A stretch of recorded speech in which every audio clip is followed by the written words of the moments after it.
Why, hello everyone, and welcome to the stream. This is Otaku Shobo. Today is Friday, June 25th, 2021. I think both of the kitties are around me. I've got a dolly up there in the corner on the bookcase, of course, and I've got an ollie right there, lounging on top of my Kindle Fire. So we're surrounded by the cats today, as meaning that all is well in the world. Yes, they're doing good for the moment. Few things that I need to talk about going into today. One very important thing being that I have new PC parts in the mail arriving tomorrow, at some point in time tomorrow. What are these PC parts? A new processor, motherboard, and CPU cooler. So, that's rather important. It means my weekend will be busy, shall we say, once they arrive on Saturday. Okay? This is going to have a direct impact, of course, on the streaming. Ideally, it will have zero impact whatsoever if everything goes right. If something goes wrong, yeah, we shall see. I'll keep you updated on all of that. But in particular, I am going to be changing from my Intel motherboard, my Intel i7 5960X, which was the top of the line Haswell E processor on the X99 chipset platform. It's LGA 2011-3. I am now on AMD. I have switched to AMD and have ordered an AMD AM4 Z5 whatever something numbers platform, as well as the Ryzen 7 5800X. Why the 5800X? Because it's the only one, the highest end one that's in stock right now at below MSRP. I couldn't believe it. There's been a massive CPU shortage, and it was actually below MSRP. It's normally about, I forget what its MSRP even is, like 415-ish. It was like 400, which, oh man, that hurt. It hurt a lot. It hurt a lot hitting the button to make the purchase, but I went and I did it. I got the Ryzen 7 5800X and the Asus ROG Strix X570F gaming motherboard, along with an NZXT Kraken X63 280mm water cooler for the CPU. Why did I need another water cooler? Because my Corsair one, I have no idea what happened to the AMD bracket, and if the bracket would even work with AM4. Even if I could find it. And, well, it's also 6 years old, which is around that point with an all-in-one water cooler that you want to replace it, because it is aging. In fact, the new Kraken that I'm getting specifically says it has a lifespan of 6 years. So ideally, I would want to replace it about every 5.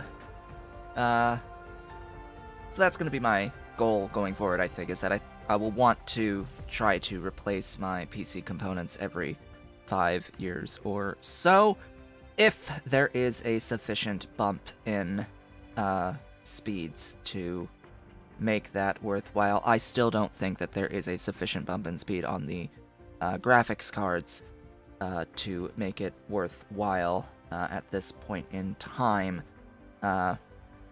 even if I could get one, for that matter. So the next thing to talk about, I know I just had this big talk here about I'm getting new PC components. This is something that is directly related to the actual streaming setup itself, so I figured that was very important. I got a comment on one of my videos that I woke up to overnight from a new subscriber that subscribed at the end of last stream, saying, essentially, stick to the content. They went back and they were starting off the C block streams and left a rather lengthy comment saying, I don't know who you are, I just want you to stick to the content. To which I have to say, my streams are a diary of my life, whether you like it or not. And if you don't like it, you're free to leave. Or skip it entirely. And I'm going to be continuing to talk about random stuff happening in my life at the beginning of every single stream. And you're not going to stop me. And I am not going to ever stop showing off the cats. I will always take the time if the cats show up to show off the cats, and immediately stop everything that I'm doing to show off the cats. That is non-negotiable. If you don't like it, leave immediately.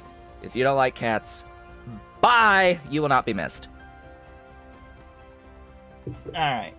So with that said, two other things somewhat related to each other involving health. One is I received my brand new water flossing device yesterday, and it works. It's not that big of a difference in the feel in my mouth after using it, because I also have a mechanical toothbrush. So it's because of that in particular that there's not too much of a feeling difference, I think. But it works. It's doing its job for now. So hopefully my teeth will survive slightly longer than otherwise by using this device. But also this morning I weighed myself. Yeah. I need to change my diet. I need to. I've gone way too far. I need to eliminate stuff from my diet that are bringing in too many carbs. I weighed 253.8 pounds today. That's not good. In the slightest. If you don't know, back in, I believe, 2017 was when I had originally started a diet. In August of 2017, when I officially begun a ketogenic diet, I was 366 pounds. Over time, over a little bit more than a year, I went all the way down to 187, 88, somewhere, or 9. Around that upper 180s, really high 180s, just under 190. Since that low point, at which I felt ill, shall we say, I felt underweight even though I wasn't even at normal BMI yet. I felt wrong and needed some of the weight back. I had some health stuff I was noticing starting to happen that I was like, no, this isn't right. I'm not at the weight that my body wants to really be. So I got back. I wanted to be 200, 220-ish, but I've now swung far away from that at 253. So now I have to swing back down again. With ketogenic diet. In particular, unfortunately, that will mean I will no longer be eating this, okay? We'll no longer be eating one of these a week, because that's the number one problem that has been causing me to gain weight. This one a week at lunch. Every day at lunch is this in avocado and celery. I use peanut butter to fill in celery and avocado. No longer will I be able to do this and eat the whole thing in a week. Normally I would eat one of these in a week, the crunchy kind, but when that started not lasting a week, out the window that went. So yeah, I have to adjust my diet a bit to bring the weight back down again. As I said, I want it to be around 220. For reference, that's around 100 kilos is where I want to be. I am currently more than 100 kilos, and I want to be down around that range. Just at or under 100 kilos, or 220-ish pounds for me, because that's actually right at the border between being overweight and obese for me. But yeah, with all that said, let's play Dyson Sphere Program. And I have allergies today, apparently. My nose is stuffy. Oh, what are we doing, and where did we leave off? We have yellow cubes being made right now. That's sort of what we did last time we met on Wednesday. We made the yellow cubes, and we have over 600 of them stored right now. I don't have a way to process them yet. I haven't brought them to my science processing facility. So we'll need to work on that today. I do have a number of techs that I am trying to get through before the yellow techs start happening. So we've got a little bit of time there. What else? The whole idea of what we've been doing has been expanding out the planetary logistics system. We've been setting all of it up. So today, I really need to go around and start mining all of the rest of the mineable resources on this planet, especially considering I'm a little bit forced to wait a bit for some tech to happen at this point. So I figured today this is a good time to go through and start picking this stuff up. I think I have to go and collect some more silicon to keep all this going. Oh, and more titanium. I will need more titanium. Wait, did I not... did I put titanium in you? I am out. I am completely out. Okay. So that's step one for the day, is we need to go out and gather some titanium from the other planet where we're producing it at the first planet, the volcano planet. I renamed it. I forgot what I renamed it. Is it just Volcano Land? It's Volcano Zone. Okay. Excuse me. It's the zone. The volcano zone.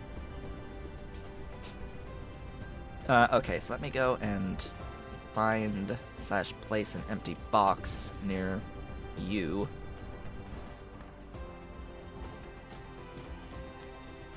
So that I can shove stuff in. I'll take that fuel, thanks. I'll take that fuel, and I will be setting the volcano zone as my indicator and head off.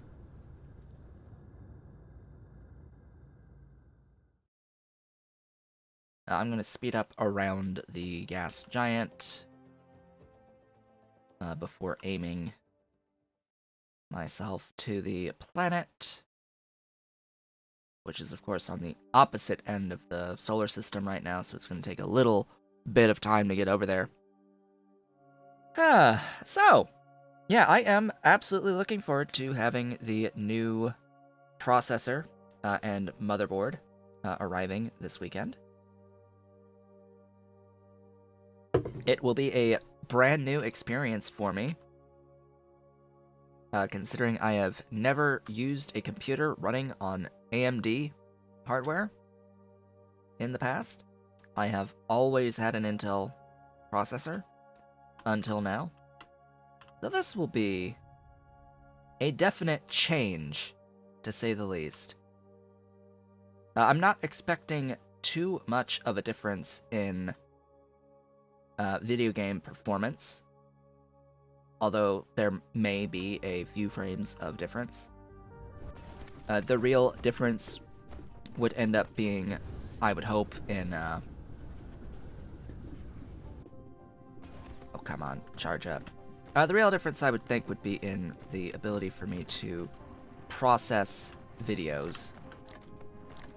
I'll leave a couple stacks empty when I do video editing. If I ever do video editing again. It might help with being able to multitask and stream and run games at a higher quality while also streaming. I hope. And I also hope that my motherboard is completely capable of running all of the things that I have in my system right now. Because I've got a few things. I will also take the opportunity to dispose of a few of my existing hard drives.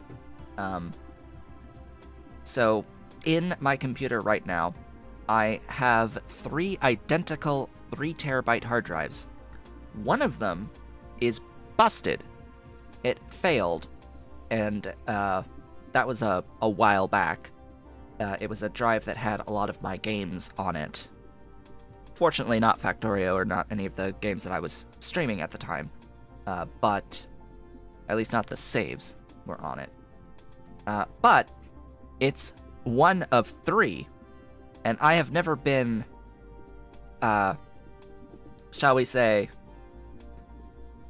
I have been so lazy that I have not wanted to check which one was broken. So, there's that. Show me the indicator back to my planet, my home world. And let's at least start the process of going back home.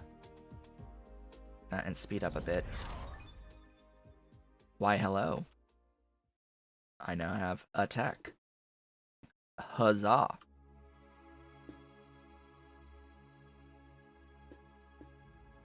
So I'm going to just take the opportunity and remove all 3.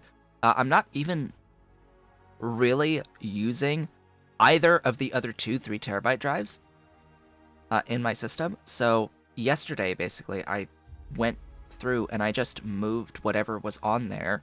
It was like 100 gigs-ish of stuff between both of the drives. One of them had my install of Linux on it, but I just deleted it. I haven't been in to that in a long time, so I just cleaned out those drives, and I can now just remove them completely, and that'll be even fewer components that I will have to pay taxes on for business personal property taxes each year. And the new processor and motherboard and CPU cooler together are way less cost / value than what they're replacing were at the time that I purchased them. So that will also reduce how much I will owe each year in personal business property taxes to the city.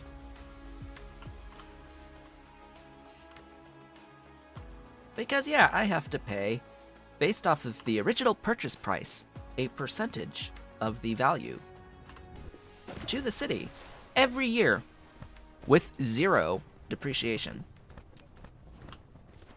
It will always be paying that small, very small percentage of the actual cost of the tangible property. And it's only the physical property. It's not not any of the like programs and such that you may use. So not the games, but the hardware. All right, we have our stuff now. Let me get back over here so I can make some more of my planetary logistic stations. Those are called planetary logistic stations, right? Yes. Yes, they are. Alright, you. At least I think it's you. Is it you? Yeah, it's you. Enjoy a bunch of titanium. And you enjoy the rest. I had to go grab my stuff again from that box I left behind.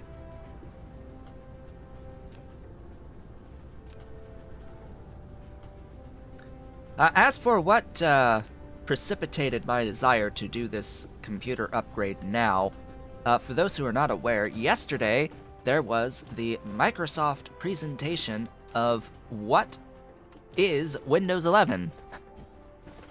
They announced and revealed a lot of details regarding the next Windows operating system in Windows 11, and for the most part, my PC would be capable of running Windows 11, but for one very specific feature that my motherboard is incapable of, and that is this TPM 2.0 feature, this protection security thing that Windows 11 is absolutely fundamentally requiring your computer to have in some way, shape, or form in order to upgrade to Windows 11 and to actually run Windows 11. Which sucks,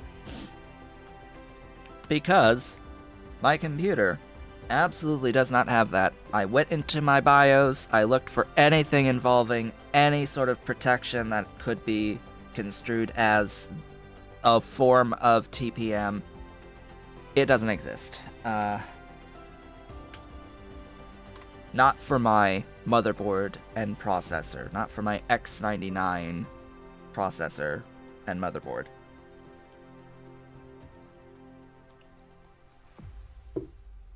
So, in order to run the version of Windows that is releasing for free to people with Windows 10, a valid copy of Windows 10, which I do have, at the end of the year, this holiday, your PC needs to be completely compatible, including that TPM thing. Thus, why, like, the last straw was placed for me to actually go through with making a purchase of new hardware for my computer. As painful as it was, I felt physically ill after placing that order. For many reasons, actually. There's 2 good reasons why I felt physically ill after placing that order. One is because, well, it's a lot of money to spend all at once. I think it was like over $800 for those 3 components. Around what I was thinking I would otherwise pay for the CPU and motherboard together, plus the extra for the cooler. But yeah, so that in and of itself caused physical pain in my stomach. But also, I got the Ryzen 7. I got the Ryzen 7 5800X. What I wanted was the Ryzen 9 5900X. That's what I had really wanted to begin with, was the Ryzen 9, but it doesn't exist. I am not convinced that that is a processor that even exists at this point, because it is not for sale anywhere. And the places that do sell it are selling it at massive markup. The wonderful scalper level markups for that processor. And, yeah, not happening. Not happening. In a billion years.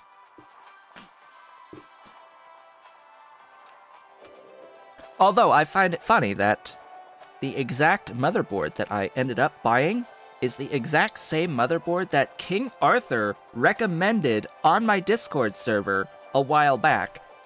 It just so happened that I came across that motherboard when looking at the motherboards. Came across it again, and decided to go with it after looking at it. So it's like, oh hey, I think I remember something along these lines being suggested previously. And yeah, back on July 17th, 2020, nearly a year ago, King Arthur recommended the exact motherboard that I ended up buying. Wow. The Asus Strix 50 blah whatever. The thing. It's a thing. It's an Asus ROG Strix X570-F. F. Yes, F, very specific. It's the F. They have others that's like E. They have an E as well as an F. And I very specifically got the F. Alright, let's actually play the game. That sounds like a great idea. I need resources provided onto my network. Resources that include stone. Hello, stone. How much, yeah, I need more. You. Mine? Let's go ahead and get all of this stuff. Bigger. Bigger! 10 by 10. Go, go, go. Do the thing. Paint the planet. This whole planet will be foundationed eventually, right? I hope. I hope that I take the time at some point to just make a whole bunch of foundation. Lacking item. Great. Well, that's 5,000 units. Gone down the drain. This stone will make bricks. I have declared and decided. Oh boy. 5, huh?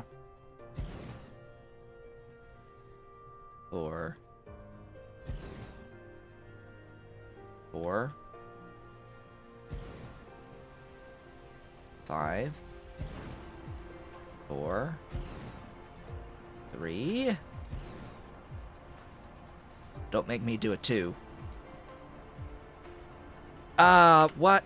24? Hold on. 165 over 5. 33. Per minute. Per vein. What is... Well, I guess it's not really going to be possible to do, like, 30, right? Per second off of all this. Because 30 by 60 is 1,800 units. 1,800 units per second. Or per minute, excuse me. 1,800 per minute. Which, If you divide that by 33, would be 55 counted ore veins. Now, if I'm not mistaken, 5 plus 4 plus 3 plus 5 plus 4 plus 4 is not 55. That's 9, or that's 8. 8 plus 10, 18, 22, 20, 25. I have 25 veins. 25 times 33 per minute, that's 825 per minute, or 13.75 per second. So that's just over a Mark II belt. What is my east-west orientation? You are my east-west. Okay.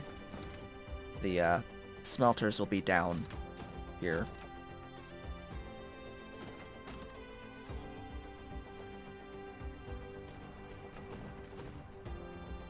They'll go that way.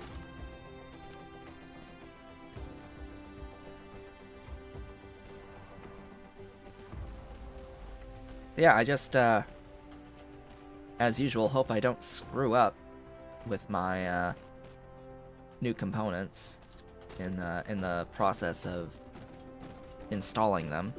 Because as you know, I'm sure you know, upgrading a motherboard is the most difficult possible thing you can do in a computer. Changing the motherboard. Oh, Ollie. Ollie. What about Dolly? She hasn't seen it yet. There's a fly. So Ollie just saw the fly and he went bonkers. Fly? He wants to catch the fly. Must kill the fly. Must kill the fly.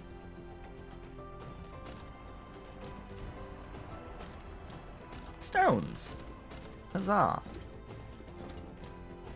So I will need 14 smelters smelting on the, not you. You.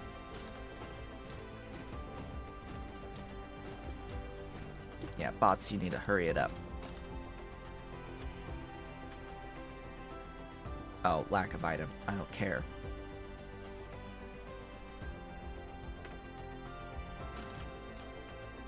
Let's see, this is every second, yep, so I need 14 of you, ideally with the belt placed. No! No! Fly, why are you landing on me? Hello, Ollie. Welcome. You hunting that fly? Please hunt that fly. Yep, he's a hunter. He's hunting. He's looking for that fly that's flying around. Where's the fly? Where's the fly? You gonna get that fly? Huh? Are you gonna eat that fly? Please eat that fly. Please eat the fly, Ollie. Oh, there he goes. What? Playing the piano. He's playing the piano. Oh boy. Off he runs to get the fly.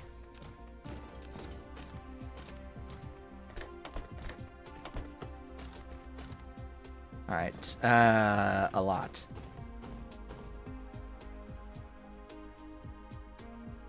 That should be 14.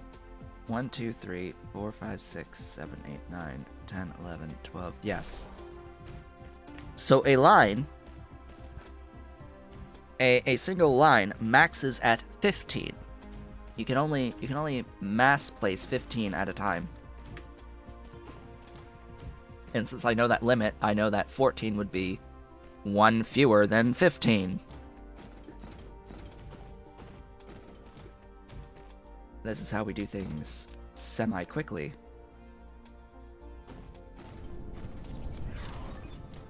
Hey, technology.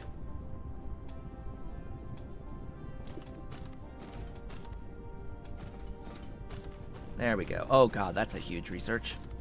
600? That's gonna take a little while. Planetary logistics. You can live there.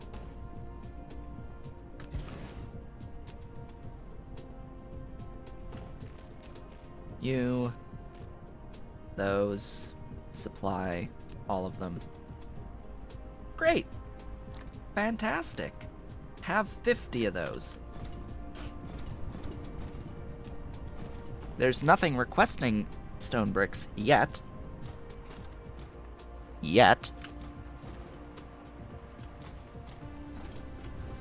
I need to grab additional mining drills. I need to make steel for the network. Oh boy.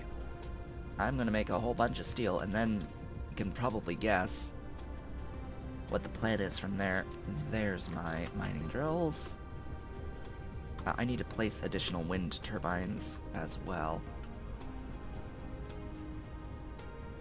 I am running low on the NRG.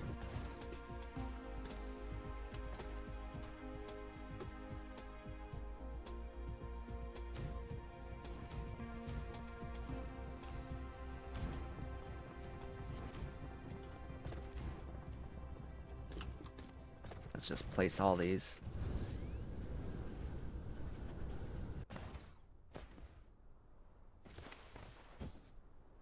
I really like this auto placement. This auto placement mechanic is so nice.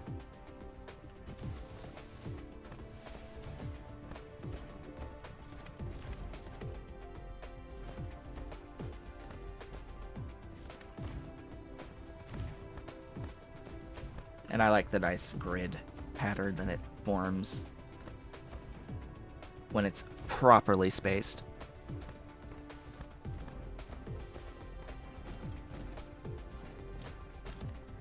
Yes, you can do a tighter spacing, but I just like how this looks better than that. It doesn't exactly line up when it's at its quote-unquote most efficient spacing. And it doesn't really elegantly tile at the poles very well. Ollie, hello. Welcome back. Let's see, how's the power doing now? A little bit better. It can be made even better, though. Extend that up. Oh. Whoops.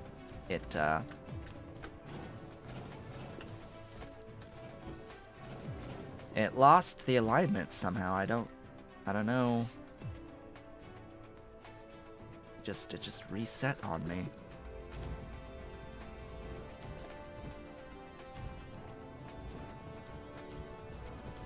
There. That'll be that for the extra power for the moment. Yes, I will have to do other power. How the F? Wait.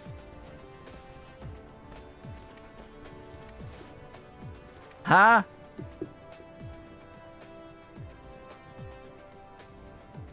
Huh? But water. But you're on water, though. What? Okay. I'll take it. I'll accept this. I shall accept this. Okay. Iron.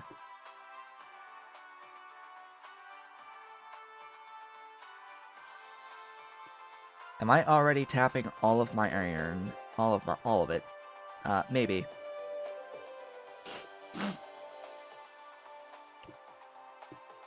It is quite possible.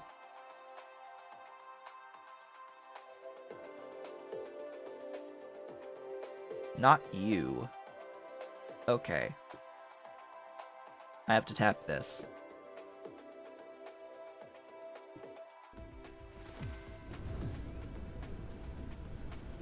Because that's one of the last ones that I haven't touched yet. Outside of the very beginning, first iron node that you start the game right next to that has basically 0 resources anyway. Okay. Now, I have raised these sufficiently to get some mining drills in.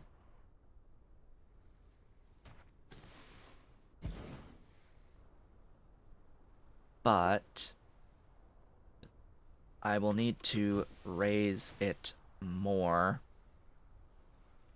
on this guy, which poses a slight issue. I'm going to have to reroute. Yeah, I'm going to have to reroute you. We'll go like that.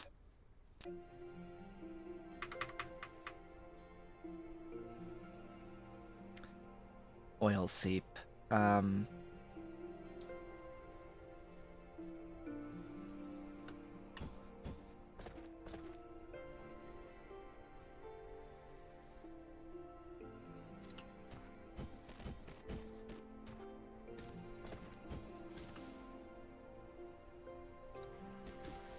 There. Just snake your way all the way up and around like that, really high. That's one way to do it, I guess. Just go all the way up and over.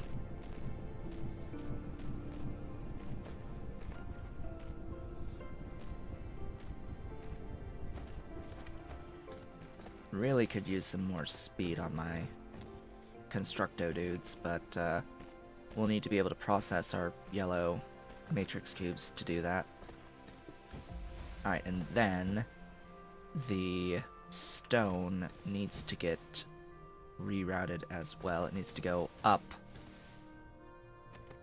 more.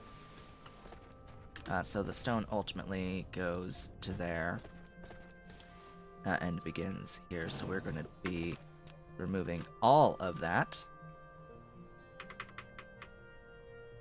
And we're going to be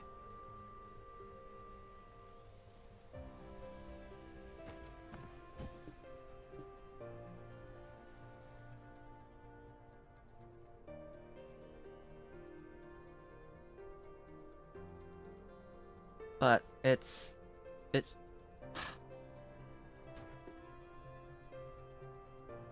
fine. Fine. You want to be like that? We'll completely delete you. We'll make you go the other way. And then give you plenty of room to grow, shall we say.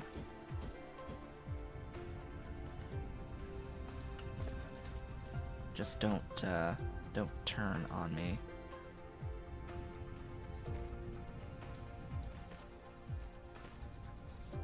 There you go. Oh boy, the Belt Getty.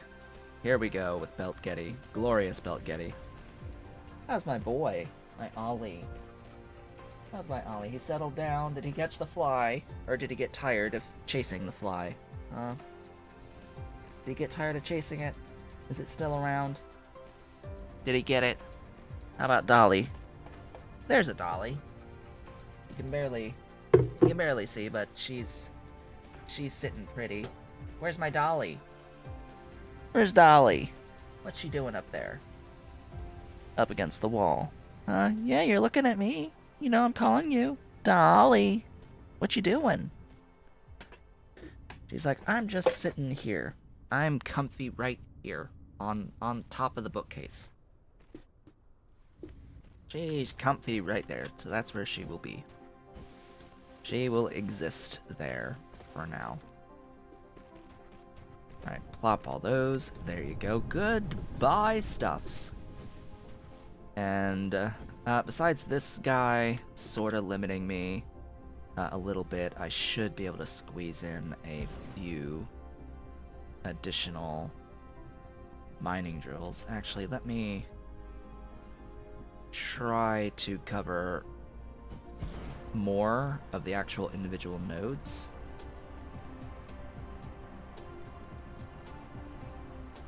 as best I can, anyway. I think if I can move this guy over a bit more, I'll be good. Yeah, that works, and... Ugh. Oh, Dolly just jumped down. I heard her. I heard. She jumped. She hit the ground. Okay. From here, the east-west I would like to use for the steel is right in here. Although those are sorta in the way, I might need to move a little further away. But in here is okay for now. If I do it like right on this, I'll be able to fill some of this water in. So that is what I will do. We're going to go down, we're going to go over like so, we're going to go over like so, we're going to go over like so, and we are going to go over like so. And give power, of course, to all of the things. Now I need to math this out again, so that's 7, 6, 6, 6, and 5. 30. That is 30 times 33 divided by 60, so 16 and a half. I need 17 arc smelters. Arc smelting. But first, I'm going to go and grab more landfill from our, or more foundation from our foundation factory, and grow the land out this way.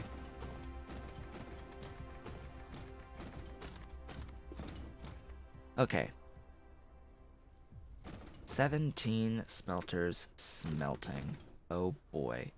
Well, that's 15 smelters smelting. That's 17 smelters smelting. At least theoretically. Core energy will deplete soon. Cool, have some more. Now, this probably does not connect by sorter like so. Yep, figured. So it needs to be one extra tile removed for a dust steel.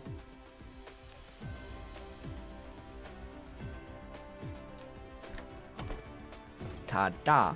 A dust steel. Let's make that line go that way, make that line go that way.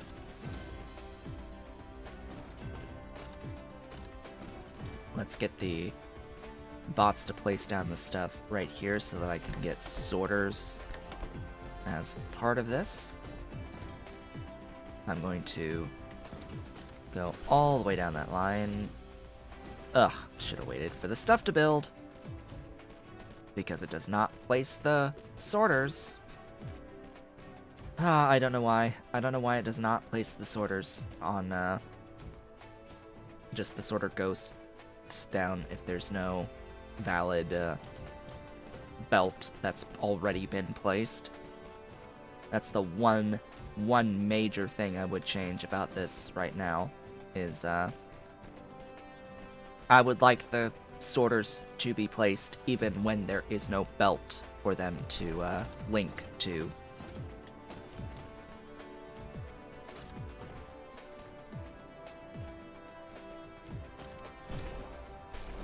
There you go. Plop the stuff. Speaking of stuff, I'm at... I'll need some more sorters relatively soon.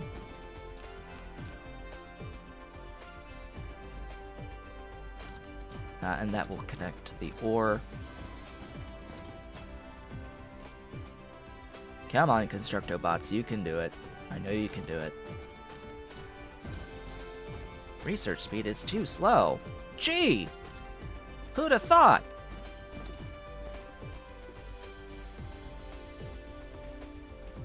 It's wait, what? You're limited by blue? What? Hold up. You are limited by what now? Red. Okay. Okay. That makes more sense to me. Here, process more, because I'm pretty sure I'm producing enough for you to process more to load into this so we can get more red cubes. Red cubes, go, go, go. Do the thing. Be glorious. Do the thing and be wonderful. Next. Does that one work? Where's the...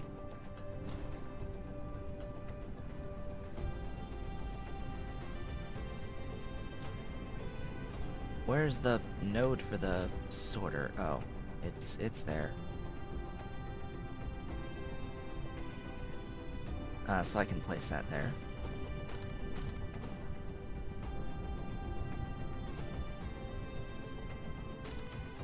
Cool. It works! It just works! It's glorious! No, not there.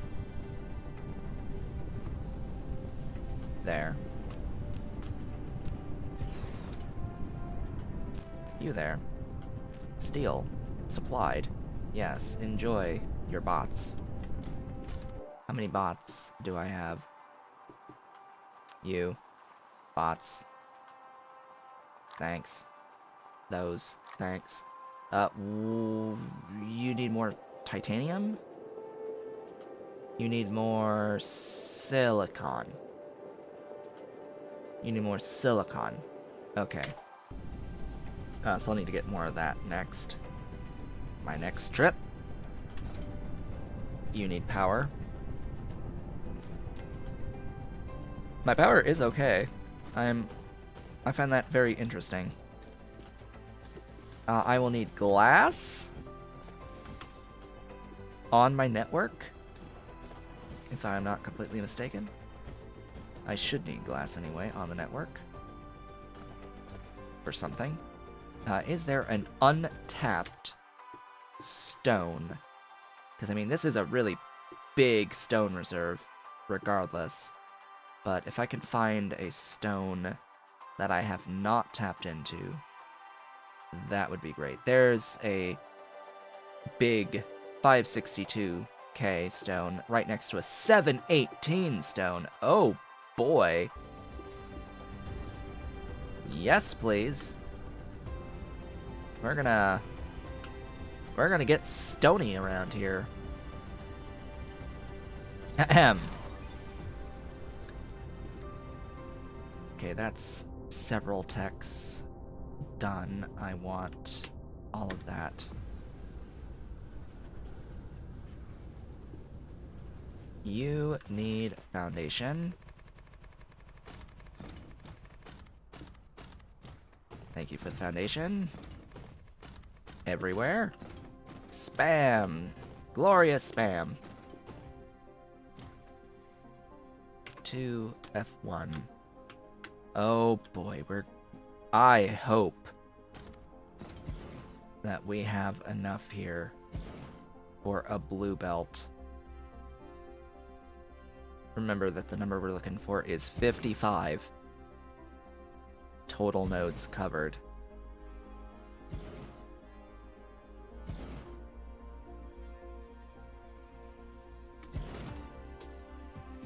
I don't think we're gonna be able to do it.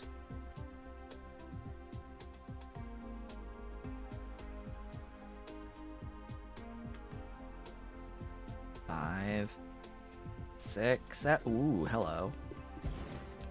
7. Okay. 7, 8, 6.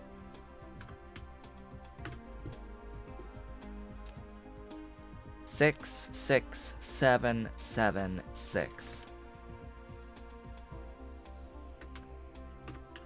53.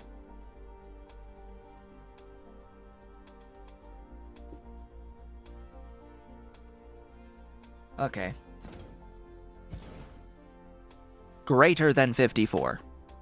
We now have a blue belt of throughput of ore from this. Now the east-west will be down in here that we actually build along. We'll connect everything down like so. We'll connect that there, we'll connect that to there, we'll connect that one over to here, and that to there. I just need to pay attention, make sure this guy is actually going to get its output. This is an area I can expand with more power as well. I haven't gone this way with my wind turbines yet.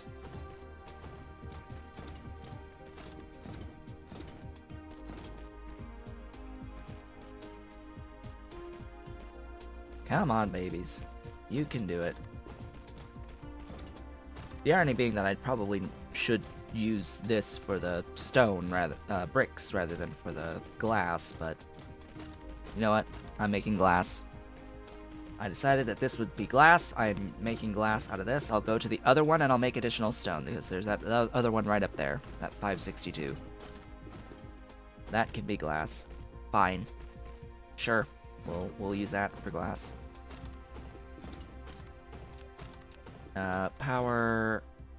Probably gonna need at least 3 things in here to make sure all of it will be powered. Okay. These produce every 1.5 seconds. For glass. I think.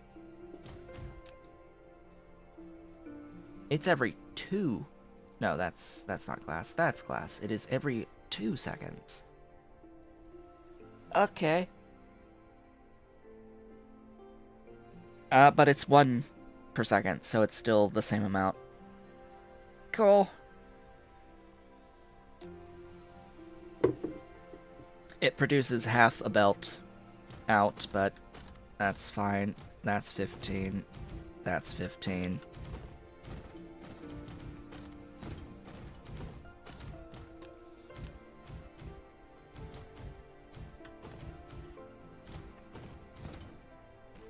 Belt will go that way. The belt will go that way. They'll merge up and go out there. If only I could blueprint this. Not quite yet, though. We're not there yet. Okay, this will be input, output, input, output.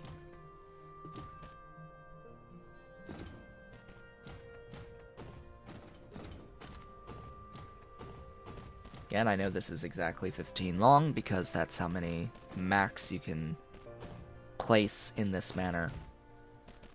Ooh, right, I need to, Hello, Ollie. You going up? Welcome, Ollie. Welcome to the chair. Oh, you wanna go on the back? You gonna go? You gonna go climbing? You gonna see your sister? Actually, your sister's not there right now. But you want to go up? You want to go up? You gonna jump? Do it! Go! There you go! There you go, Ollie. Now you're up on the bookcase. Why do you want to go on the bookcase? You're not the one who normally goes up there. That's Dolly's spot, normally. Wait, what? Oh. I've run out of sorters.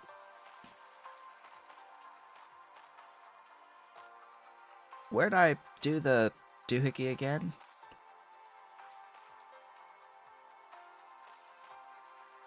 I have a planetary logistics somewhere.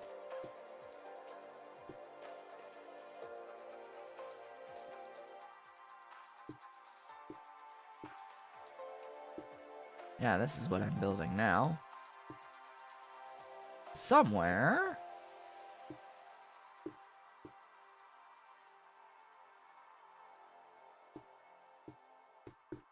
Where's my... I've completely forgotten. Oh boy. You.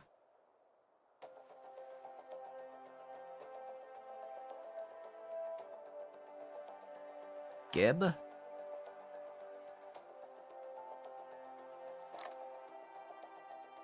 And let's grab a few more of those too. Sort. How are my splitters doing? 47, that's fine.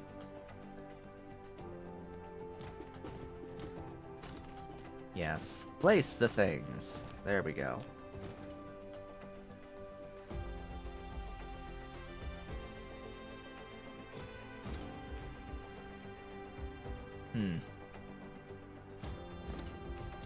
I don't like all this overlapping, but is fine.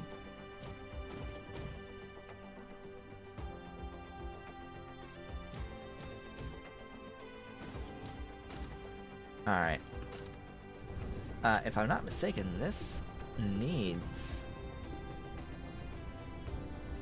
more wind turbine action.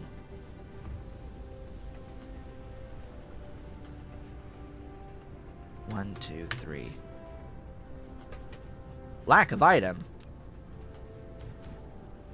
Excuse me, Ollie. Ollie, you just knocked my green screen down.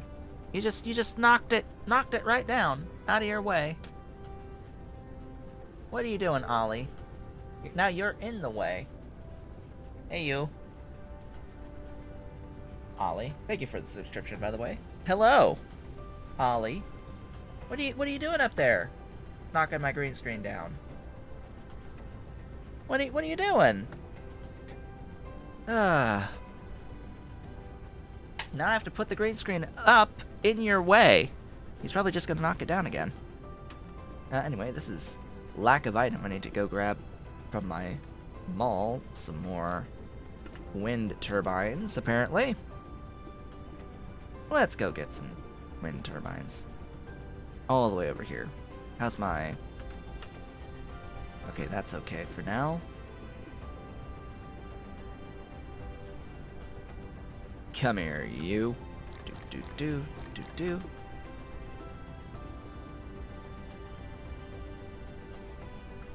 Maybe I should, raise these belts. Keep having my turbines coming through. Or not. I don't really care either way. It would be nice to have all the wind turbines everywhere. Because this is the equator on the planet. I always like having a line of wind turbines just across the entirety of the equator. But sometimes it just doesn't work out.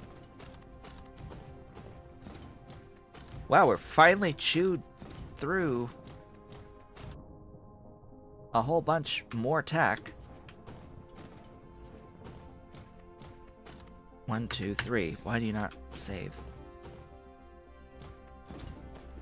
Like every time I go to a new window, like the text screen, it will reset my spacing decision on this stuff. I guess when I let go of the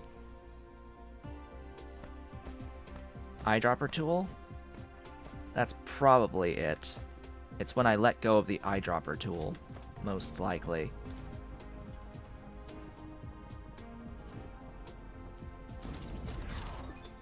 High-speed assembling process. Go, go, go.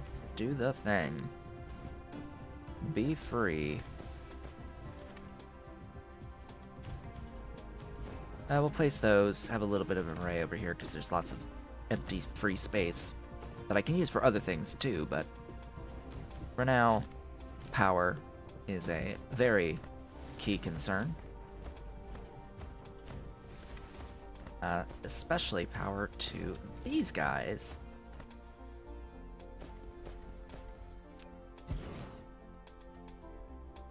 There you go. Now everything is powered.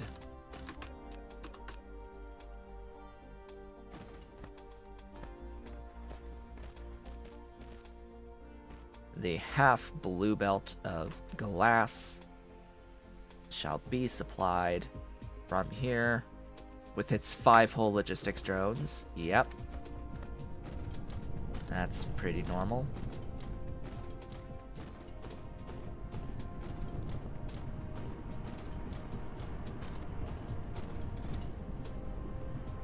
Yeah, that sure looks like a blue belt of throughput to me, going through the full belt.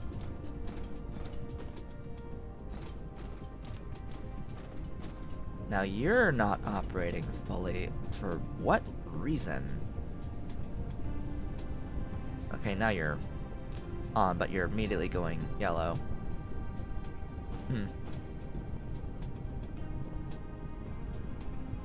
Probably has to do with the, just with the fact that sorters have a speed associated with them, and it takes a little bit of time as well for the back end to fill up internal buffers and all that.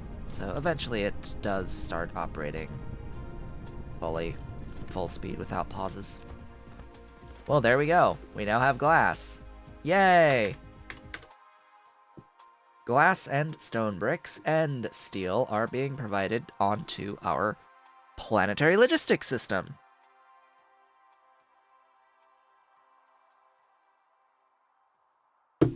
Now what? That's always a great question. So I've gone through this, all of this, in part due to needing to delay for technology to happen, because I need to be able to make titanium alloy so that I can make reinforced thrusters, so that I can make interstellar logistics stations and vessels. I need this guy, which means I'm going to need to queue up you and then you, and you require accumulators. Do I even have... I do. I think I very specifically remember taking that tech. That gives me access to the accumulators. Energy storage, yeah. Very specifically, it requires full accumulators, which these energy exchangers are what are responsible for. So, essentially, the energy exchanger stores energy from your grid into accumulators. Like itemized accumulators on belts. Making the item full accumulator. And, of course, it can release the accumulators. Think of this as like a mega accumulator equivalent. So, accumulators are batteries. This is just a way of accessing and storing energy into and out of batteries, pretty much. Now, the accumulators themselves are absolutely able to do the same thing with themselves. They store the energy and then release it when it's needed. That thing just lets you do a bit more manual control. I don't know why it exists, but it does itemize full accumulators for the production of these orbital collectors. So, I absolutely want to get into that technology. That technology is absolutely required. And then we'll have a lot that we need to do. A lot that we absolutely need to do. before we advance to the next technology. Yes, fractionation. But I'm not gonna do any of those until I get additional technology.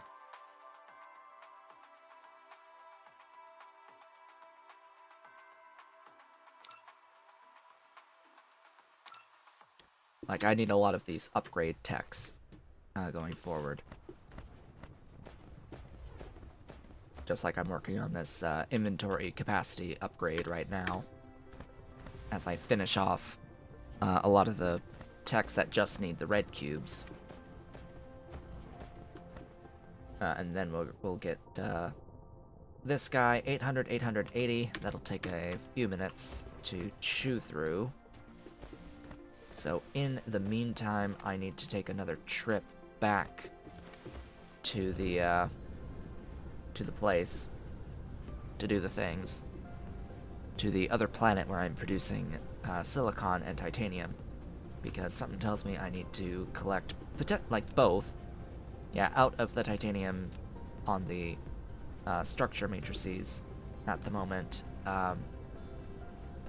Right, don't I need to have that for you? Yes. I'll need to move this over to the science processing as well. We'll do this very simply for now. We'll just have you. That's clearing and bringing in the doohickeys.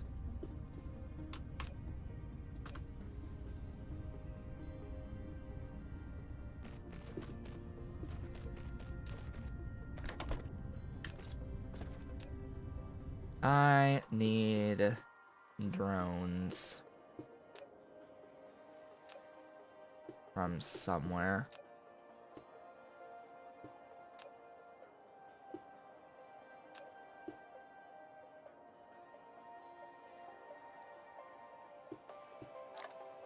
Yeah, I'll take that from you. Oh, you have 28.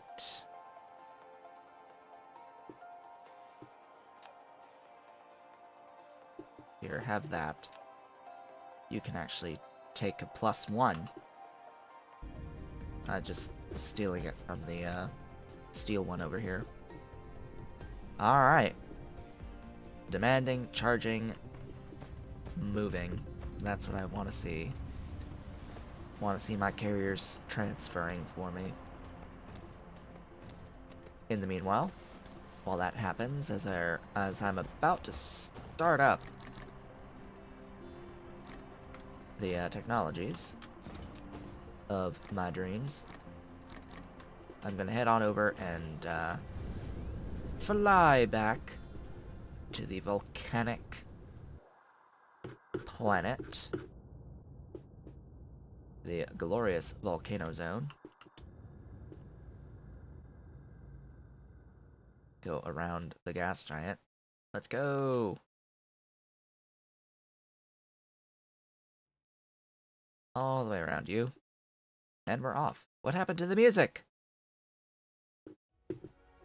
There it is.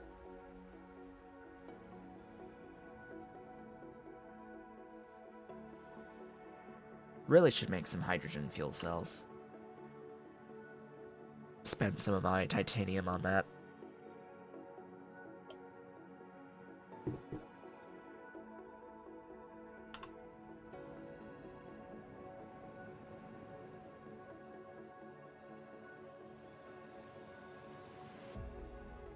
Come on. Hurry it up.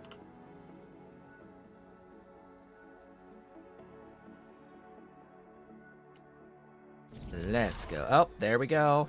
Extra inventory capacity. Yay!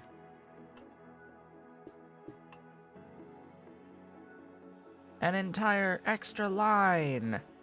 We can bring more with us back. more back with us.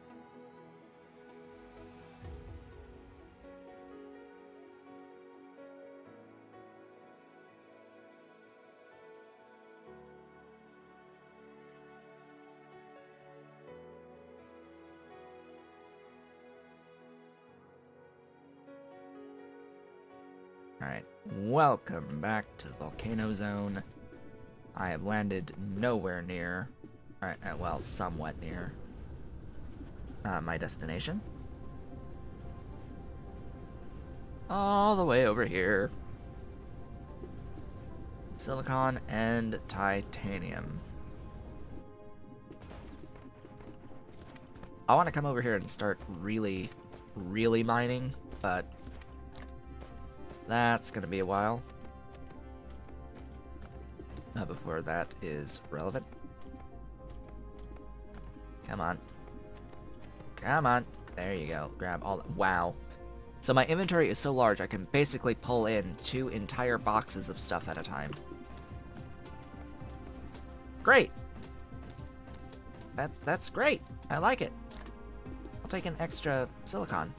And while I wait for my thingy to charge up again, before heading back, I will set my destination back home, at least. Indicator. Oh, you're set to always hide. Ha! No, I want you to always show, because that is a, that is rather important that I always have the name of this planet on. Same with you. I think I want you to always be on, because I have stuff here. If I have stuff here, I want it to always show it. Just like when I go out into the rest of the map and look at all of the other places. That's Theta, right? Theta?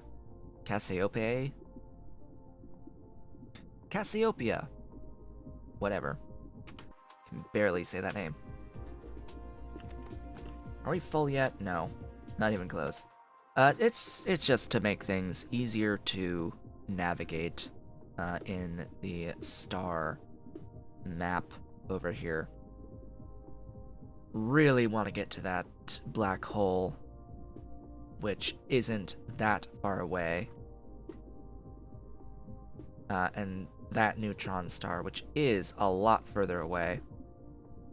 Because that's going to be my sources for unipolar magnets. I really want to know what the resource density is of the unipolar magnets in these two systems, because that will determine how many Mark II smelters I'll be able to make in the grand scheme of things.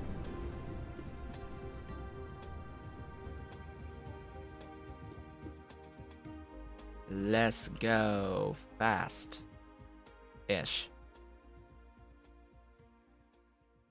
Yeah, I will repeat till the end of time my discomfort with the fact that the level 2 smelting facilities use the rarest resource in the game of unipolar magnets. Like, seriously? Every other resource in the game can be considered effectively infinite, except for those which are only in 2 systems total.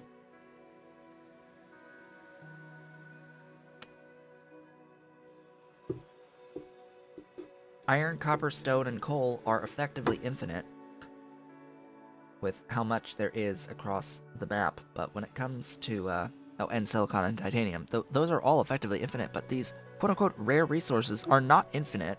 Some are basically infinite, but not that one. In particular, not that one. Because, I mean, things like fire ice are infinite. You find them on ice giants, and therefore they are an infinite resource. And things like sulfuric acid oceans provide infinite acid that's only limited by the number of pumps you can place along the shorelines. And you can use foundation to make extended shorelines for infinity. essentially numbers of pumps on sulfuric acid. The organic crystals can be made inorganically. Like, there's alternatives to everything except unipolar magnets, which makes me very frustrated. Anyway, where did I land? At my starting area, okay. First, let me touch this. Grab this. Take half of it back.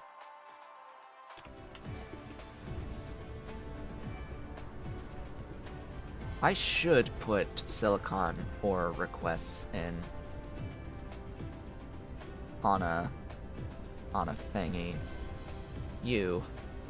Silicon demand.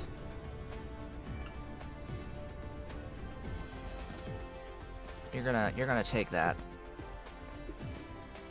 And I'm gonna delete that. And then I'm gonna take this. Oh, right. I didn't grab my stuff back, so where am I making the things again? Wasn't it, like, right across the street from... Yeah, you. Give me just some of that, and a few of those. Build.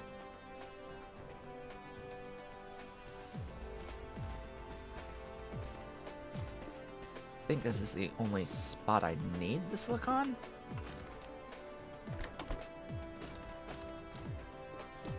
Yeah, and then over here with the titanium, I should do essentially the same thing, just take another planetary logistics station and request titanium from it. And just have a station that's providing silicon and titanium that every time I go and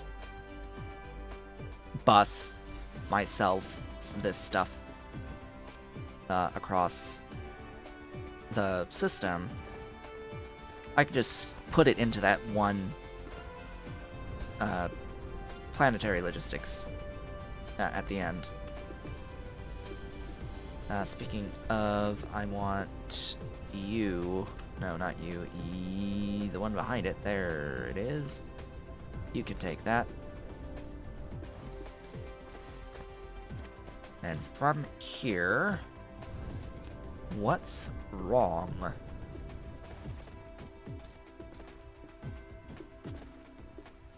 Oh, what? How to...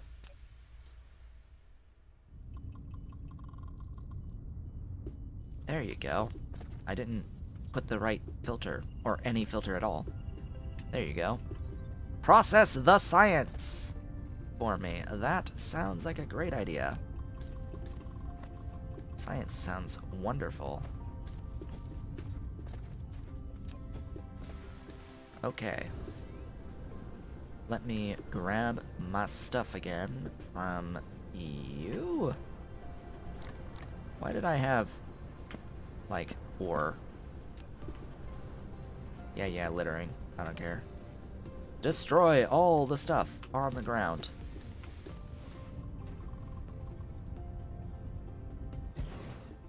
There you go. More. More. Must have more. More and taller.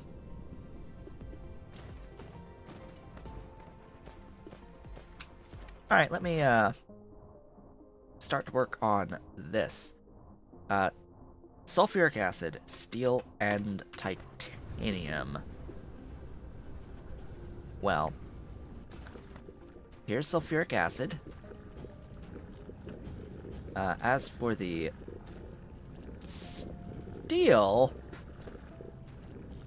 that's across here.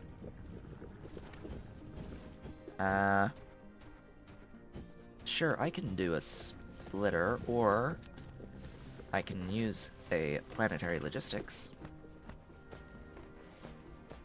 and just be like, hey, that's it, we're good.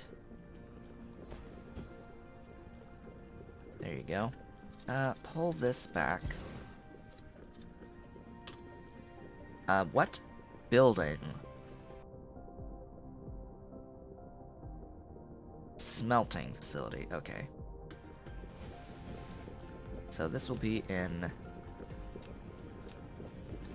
smelters. Glorious smelters smelting.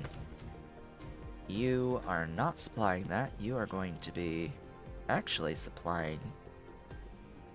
Well, it's not unlocked yet, so it's not in the list.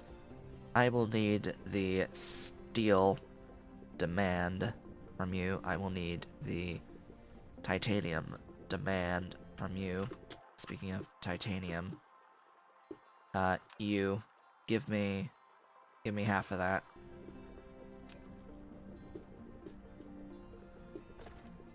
Let me do the thing that I wanted to do initially, which was plop this somewhere on the planet. It doesn't actually matter where, just as long as I can cough cough. Just as long as I can remember where I put it. This is going to have supply of titanium and silicon. Now, this will be replaced with an interstellar logistics station, just so we are aware of that. Eventually.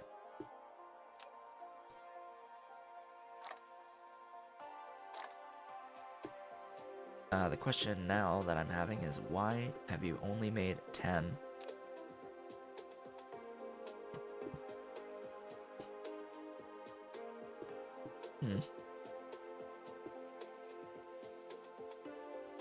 Is it that... Oh. It's that all the CPUs are going into this guy. Oh, and then it goes into there? What?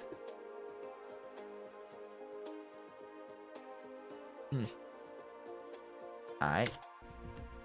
Fine. So that will supply the things. I'll give it all of the logistics drones ever.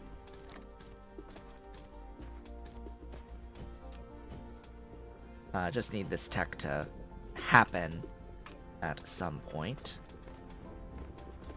I will have that as an input, I will have that as an input, and I will need this as the output.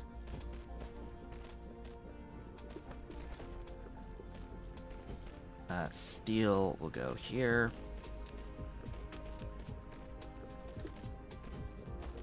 Actually...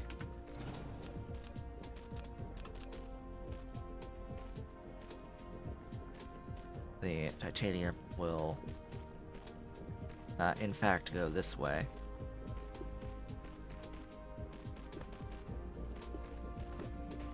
And I should have done the same with the steel. Just for scaling reasons, I need the steel to not go that way at all.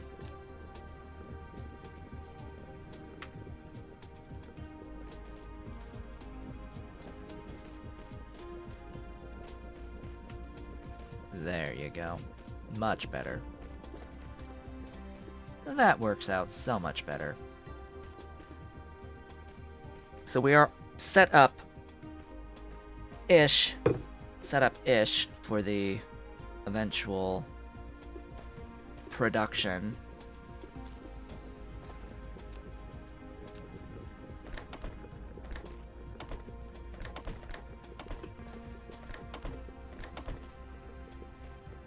Whoops. Eventual production of the thingies. Titanium alloy. And that is my alarm to indicate that we are halfway through today's stream, which means that it is in fact time to take a brief few-minute break, during which time the game will run, and technology will accrue. Just need to step up, stretch legs, do the things that we are supposed to do as living entities. At least I hope we're living entities. I need to power that too. And yeah, I will set this to that, and I will be back shortly.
And I have returned.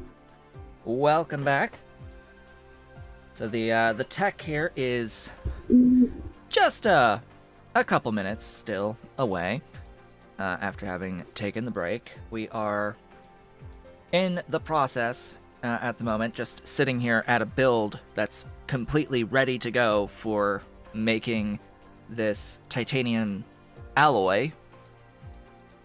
This glorious high-strength titanium alloy.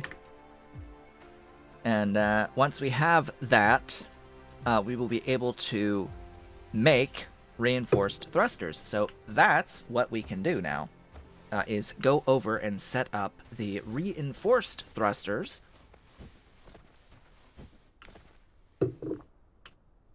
Let's have a look at those. Reinforced thrusters need merely the green turbines, as well as that reinforced steel alloy. Cool. What about this building here? That's going to need pink containers with the alloy, and that's going to need CPUs with the titanium and the thrusters. All right. So the pink thingies, the particle containers, or whatever the heck they're actually called. The square pink thingies. I can't move that, game. There we go. I can't... Alright, some of the things with the UI are a little bit iffy. I need to be able to move this window, and the game does not let me move this window. But that's just a early access thing. So this is going to be more of the green turbines, along with copper and graphene. That's really simple. So simple, in fact, that I already have them.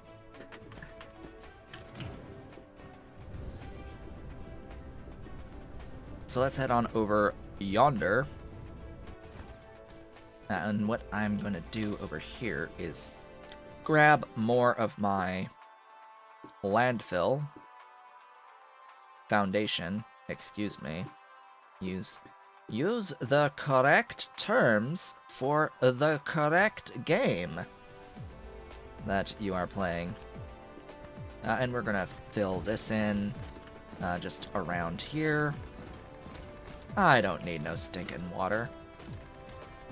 The fun part is the percentage of construction area changes as you place foundation and get rid of water.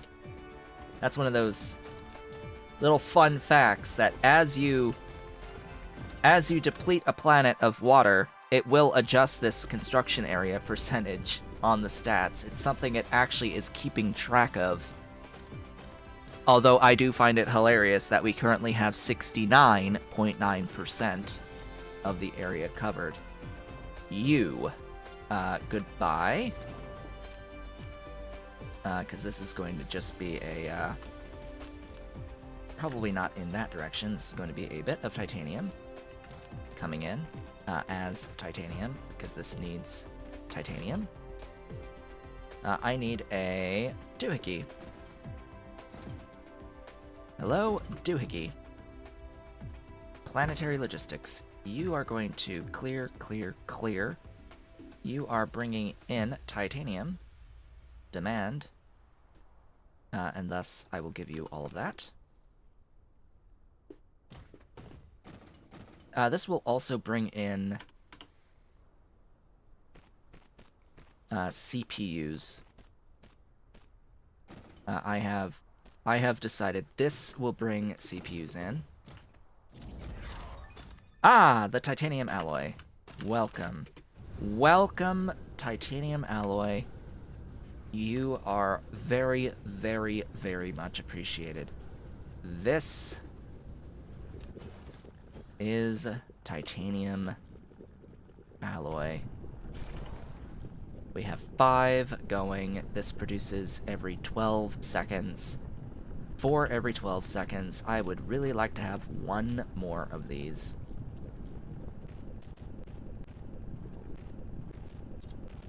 Because that would be 2 per second. 1, more. And power. Thanks. If I had enough sulfuric acid, oh boy.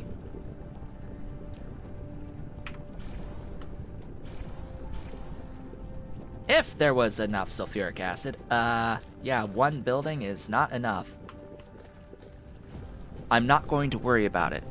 And the reason why I'm not going to worry about it is that it's only relevant until I can go interstellar. Once I can go interstellar, it will no longer be relevant, the amount that I'm producing on this planet of the sulfuric acid. Because I am going to immediately look for and go to a planet that has a sulfuric acid ocean. That is the first thing I'm going to look for when I can go out into the broader star cluster and start moving things with my interstellar logistics. Although you can go explore the other interstellar places before you get the warp thingies, don't you? So the actual interstellar logistics won't happen until green cubes, which is a while to go. Yeah, because this is an amazing recipe.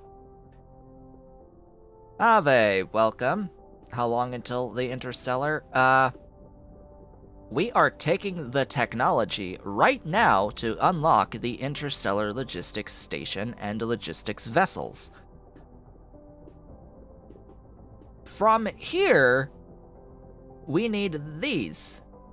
I mean, technically, with gravitational wave refraction, this unlocks the ability to have interstellar logistics by converting graviton lenses into space warpers at a very, very awful ratio. I want to make that very clear. You do not want to be spending graviton lenses directly on space warpers, which is why this will always be the better option. Yes, it is quantum CPUs, or whatever the heck they're actually called. I'm pretty sure that's what they are.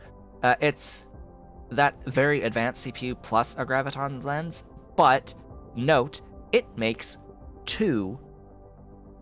You turn one graviton lens into two green cubes, and each green cube makes 8 space warpers. Okay?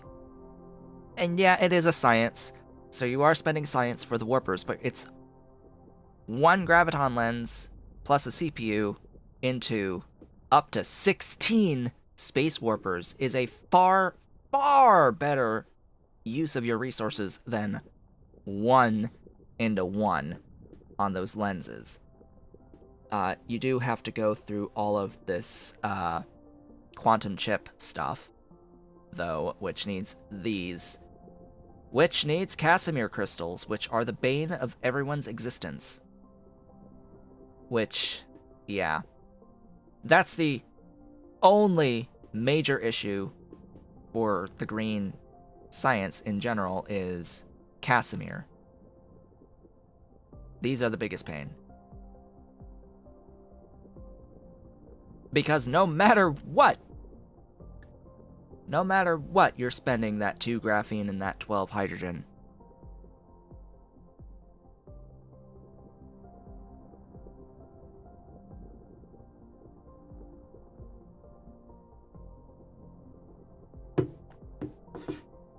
I find it really odd that that the rare resource is actually more item throughput, because the titanium crystals there, you can make them really easy. Titanium crystals are organic crystals plus titanium. You can mine organic crystals on some planets through crystal veins, and it's not like they're really hard to get otherwise. It's oil and water. Plastic is oil and water. And energetic graphite, which is coal. Oil, water, and coal for plastic. That is a lot of good stuff. Wait, huh? Oh, I'm rotated.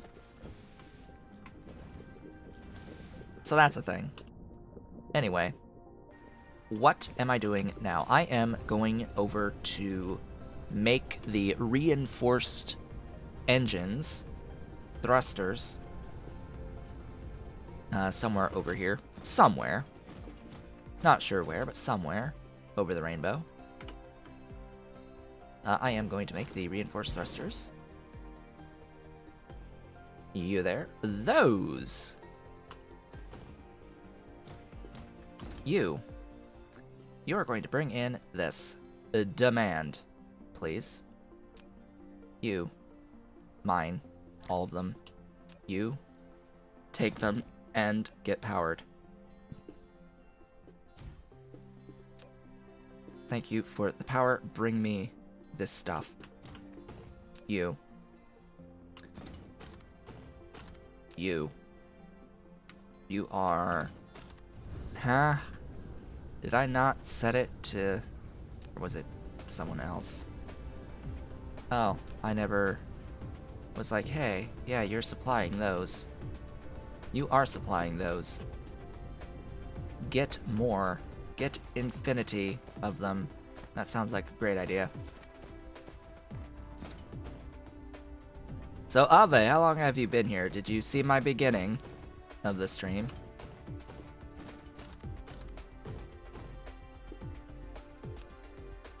Because I'll freely repeat some stuff. If you were looking on the Discord, you probably have seen already the biggest news that I have. In that I am finally upgrading my computer to a modern CPU and motherboard. Cue like Hallelujah chorus and all that.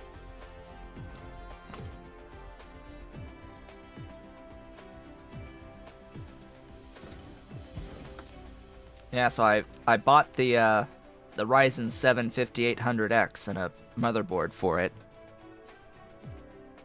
And a new CPU cooler, because my current CPU cooler, while it's still working, is not going to last much longer. I have a Corsair H100i V2 currently, and that has a lifespan that is fast approaching. I might be at the lifespan right now, and it's just a matter of time before it fails. Corsair H100i V2 lifespan. It should be a stat.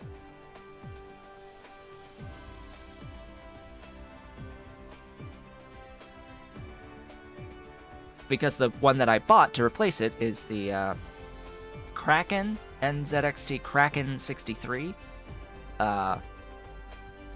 which very specifically states what the lifespan is, but anyway, apparently Corsair's warranty is 5 years. I've had it for 5 years. But yeah. Apparently the lifespan for the Corsair says it's supposed to last for about 10 years of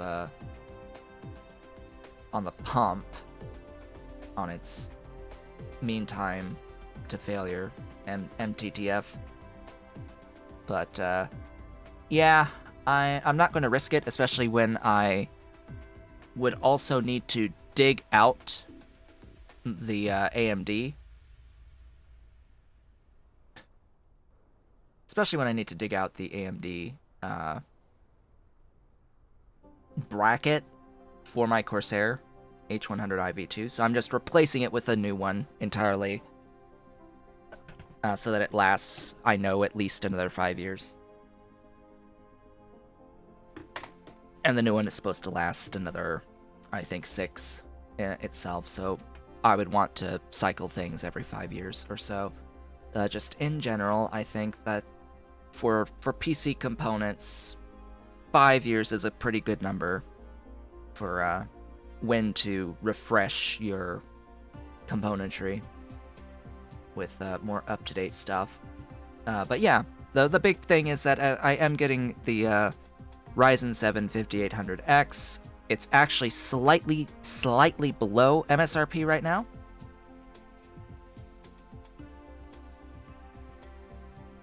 Ah, you're getting a new Dell laptop. Yeah. Laptops... Well, Dell just had a big sale, did they not? To, like, counter the Amazon Prime Day, so it was a good time to get a new laptop. In particular, from Dell, they had lots of their stuff on sale, I think, very recently. Oh, work issued. Well, that changes things then. I wonder if your work issued laptop, I would imagine that it would be compatible with Windows 11. A lot of the laptops, more recent laptops, should be fundamentally compatible with Windows 11, which is why I am changing my components, by the way.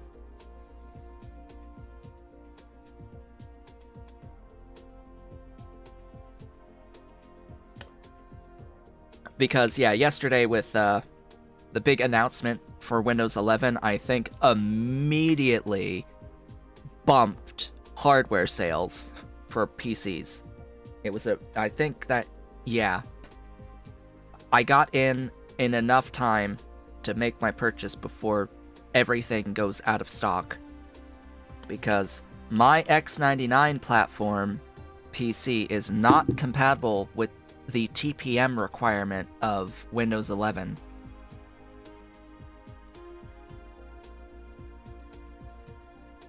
I have no setting in the BIOS for anything even remotely related to TPM or FTPM to be compatible with the Windows 11 release, so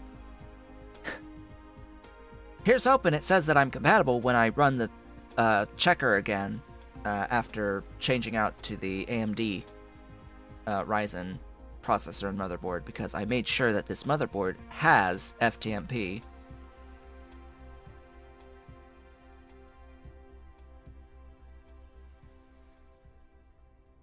Anyway, what am I making in this? These. What am I doing again? Oh yeah, that. Windows 11 mandates TPM. It is a requirement.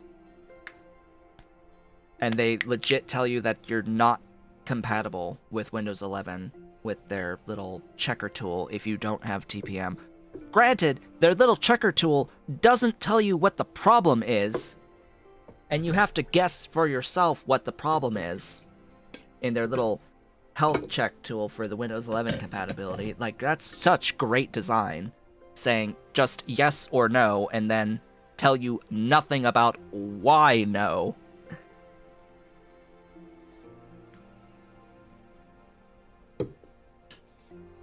Yeah, that's just odd.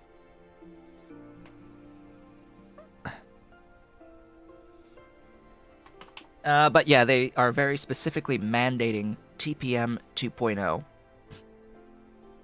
as a minimum requirement for Windows 11.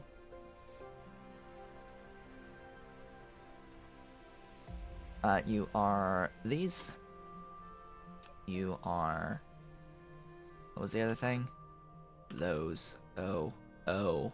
Those, which is also those, and is also gears. Hey, does that work? Can I... Do you sort in? Yes.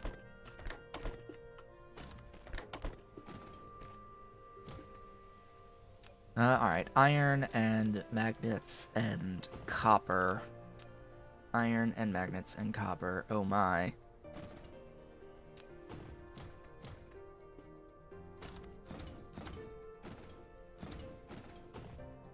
Hey, copper.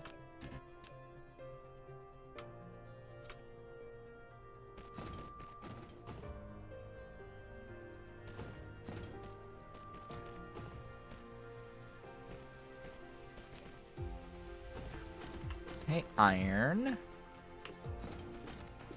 Oh my.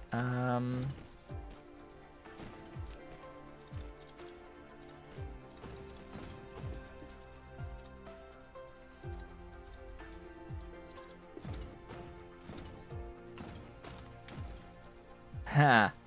Yeah, see, I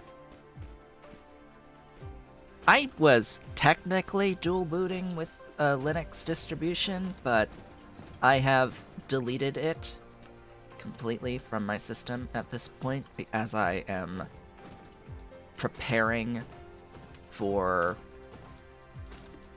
things. Yes, that how very specific of me. I am preparing for my impending upgrade, meaning that I'm going to be taking the opportunity. I'm building over. It's like the ore is in the way here. Wait a minute. Wait a minute, that's a bug. Hold up. Hold up, that ore isn't supposed to exist. Wait a second.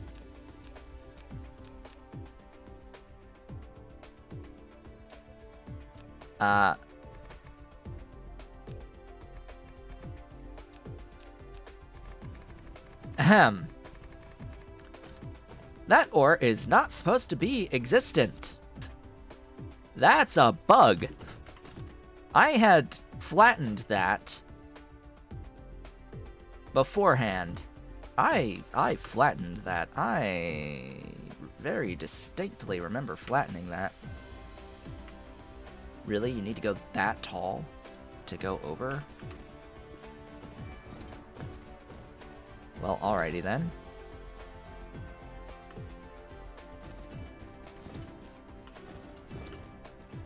We'll go there, down, over, over.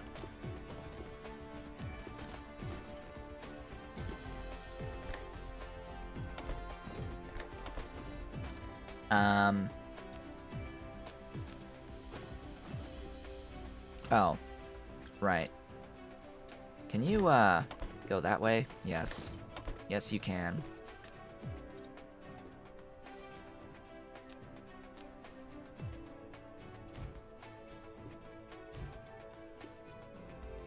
Does this even work?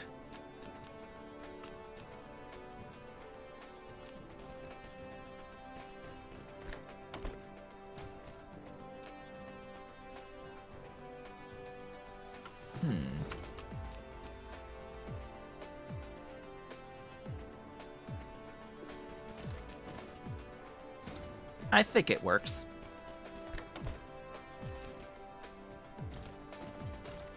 Did I not remember something? Oh. That's important, too. There you go. Power. Power is good. I like power. Ta-da! Yeah. So basically, with the Windows 11 thing, that pushed me over the edge to decide that I really needed to get my hardware upgrade, considering that Windows 11 is going to be free for every Windows 10 system that is compatible with Windows 11. Key thing there being compatible with Windows 11. So I've got a valid Windows 10 key. I've actually got it on USB. I bought a copy of Windows 10 Pro on USB a while ago. So because of that, I should be able to upgrade if my system is compatible. I just need my system to be compatible.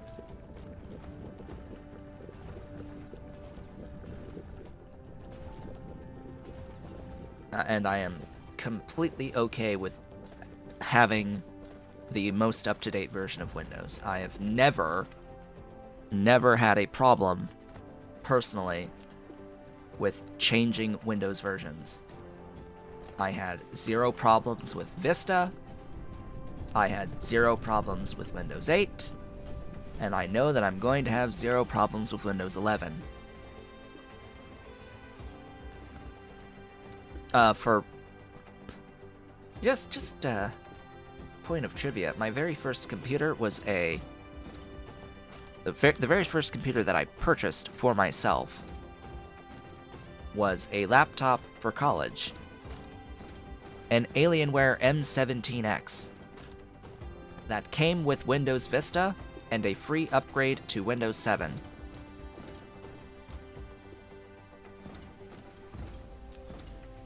So for a period of a few months, I got to use Windows Vista before the next Windows release was out, and I had the free upgrade.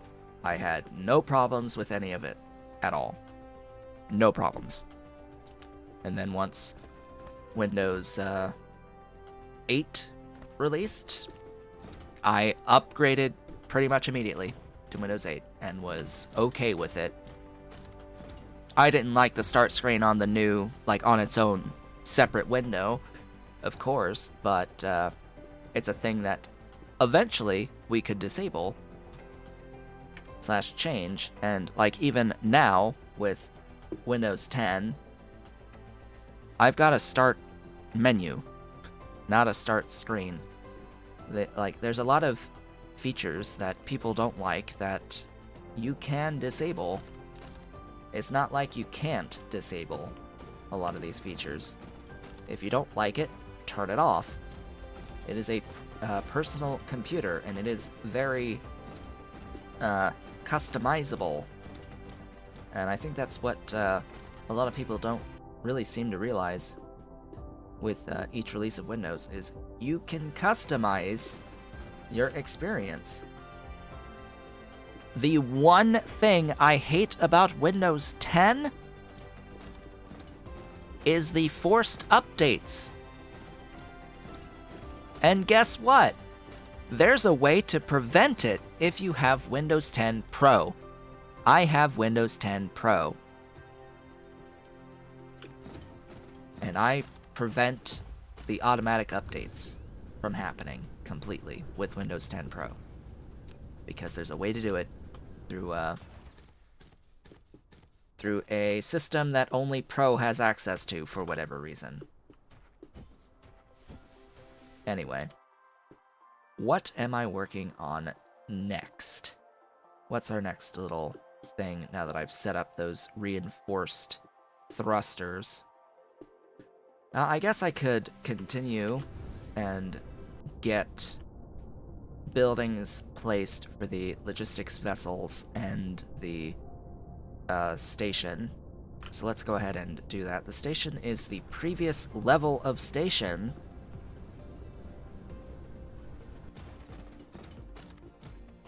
Meaning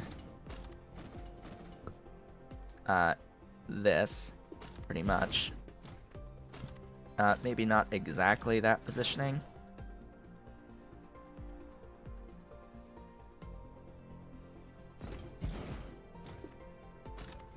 I need it to be directly across. I hope I can stretch too far.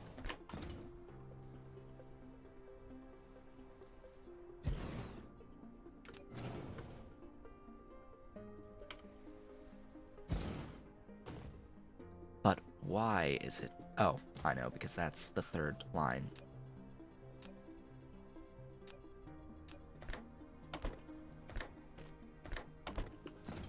You do not need this titanium. You need the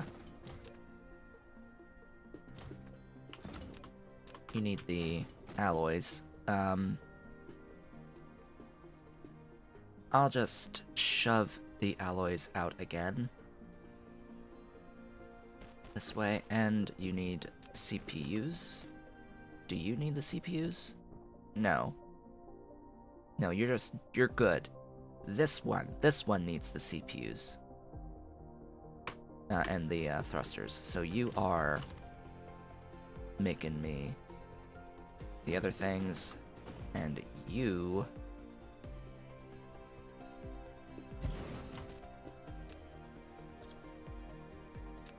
are making the actual buildings, and you need the CPUs and these thrusters. Hey, buddy.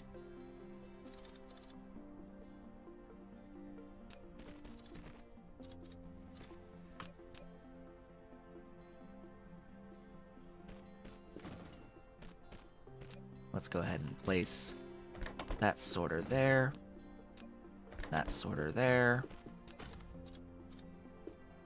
And that will be that. Maybe stick that there instead. All I'll need to do is get them inside of a planetary logistics station.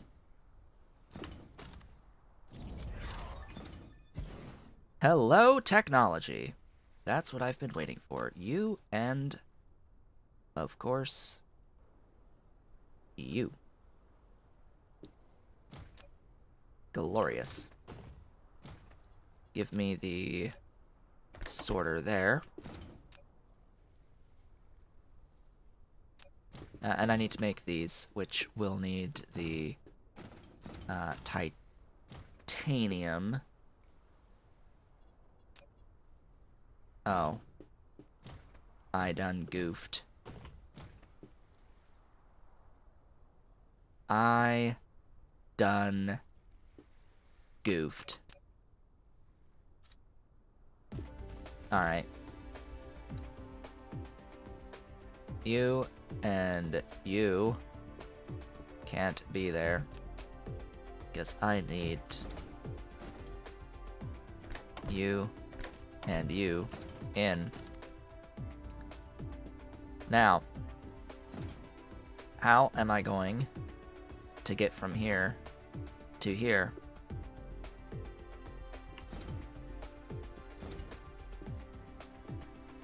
I think I'm not. I think this just doesn't work. I would need to make the, like, swap sides here.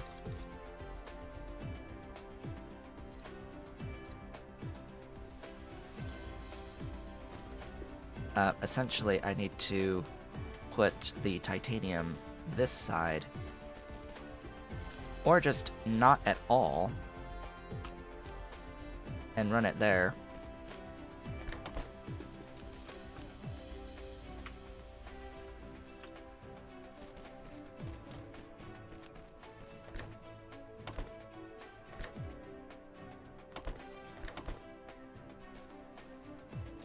That will work. But CPUs. Need enough CPUs. Need sufficient quantities of CPUs. And the CPUs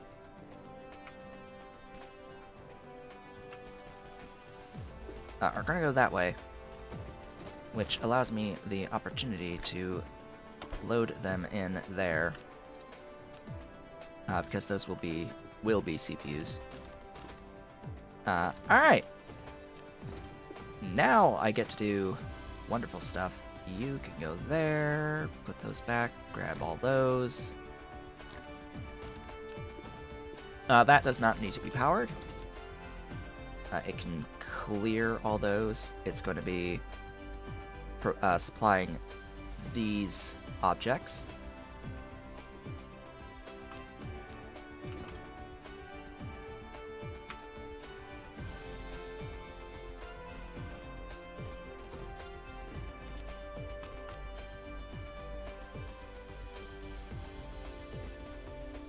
There you go.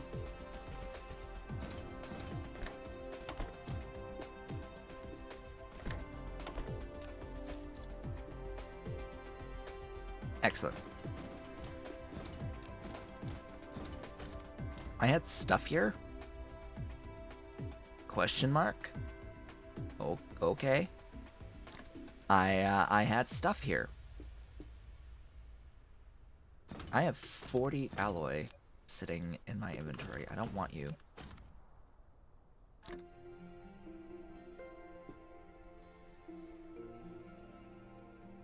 Okay, let's get the CPUs sorted. That's right over here. Hello, CPUs. Nice to see ya. I'm gonna put this planetary logistics here.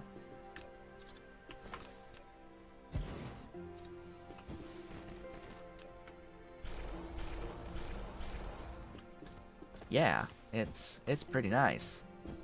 This planetary logistics is going to be supplying CPUs.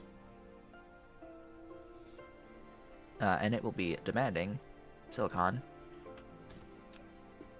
and copper.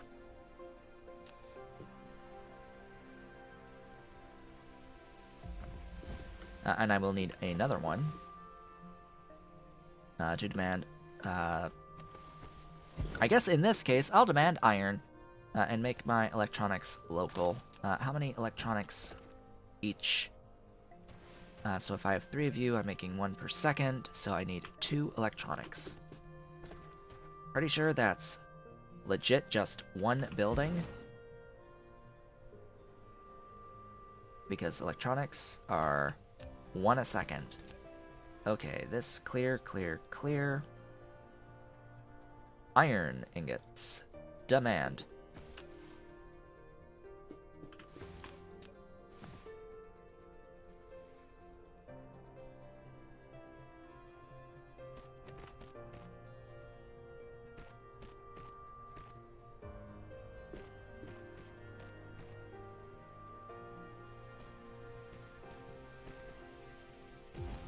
Okay. I think this line of belt was the circuits.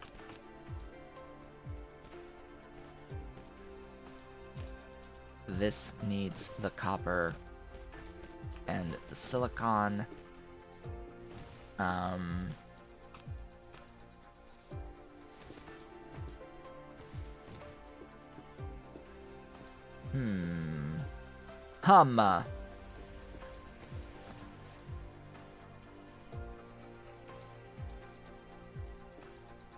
Okay.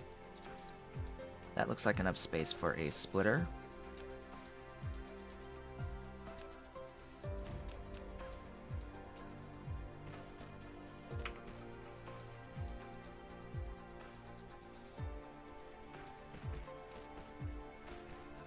There you go.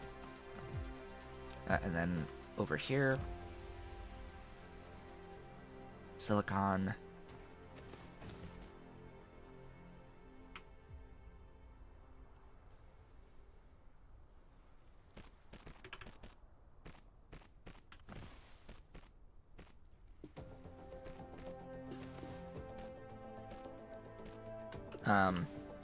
But why though?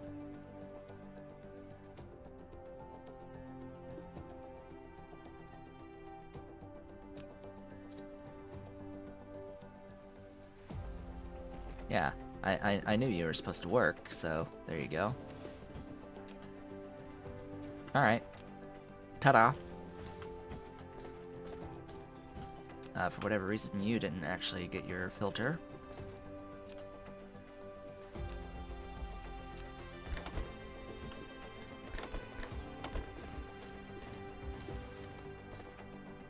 I have all of that. Yes, yes.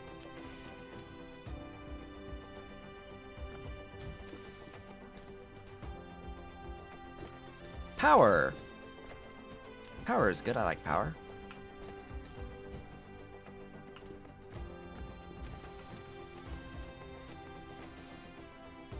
Having power is pretty glorious. You are gonna get these guys.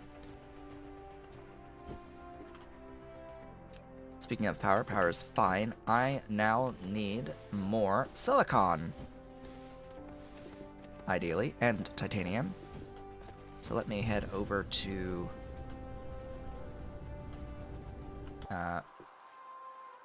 main part of base.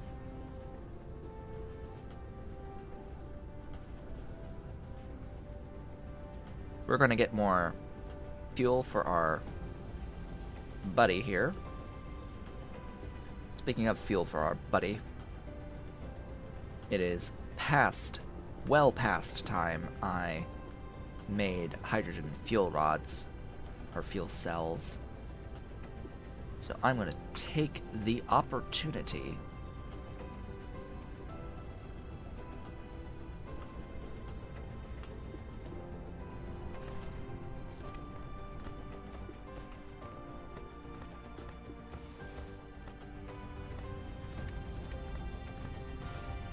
to plop a thing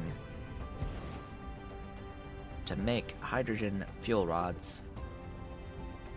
And I guess I'll put down another logistics station. Sure, why the heck not? All of the logistics stations! Maybe not there.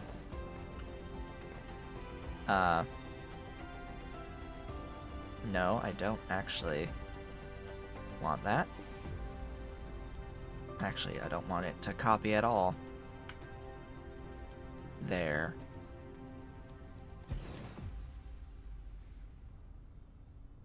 Let there be titanium demanded.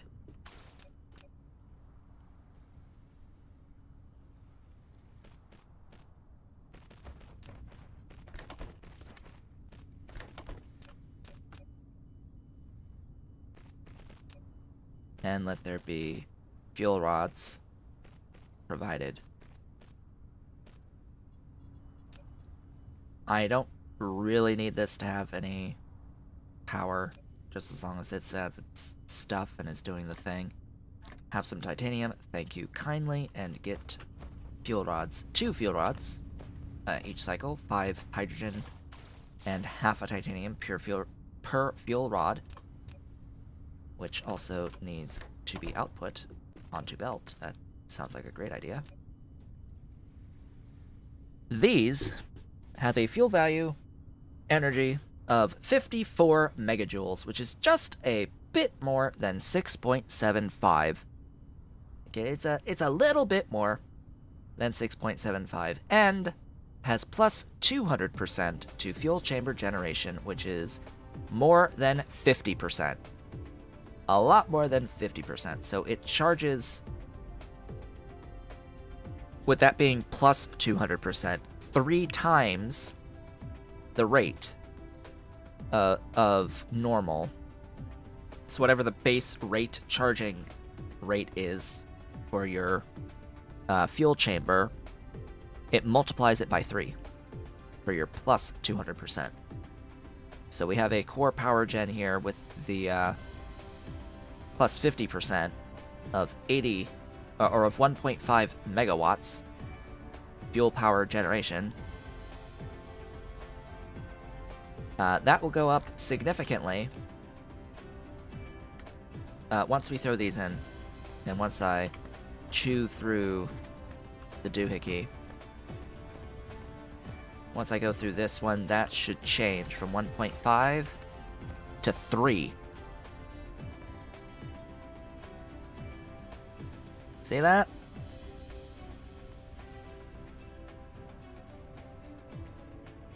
So the base is 1 megawatt of fuel power generation, and the energetic graphite gives plus 50% or 1.5, and then this is plus 200%, in this case 3 megawatts,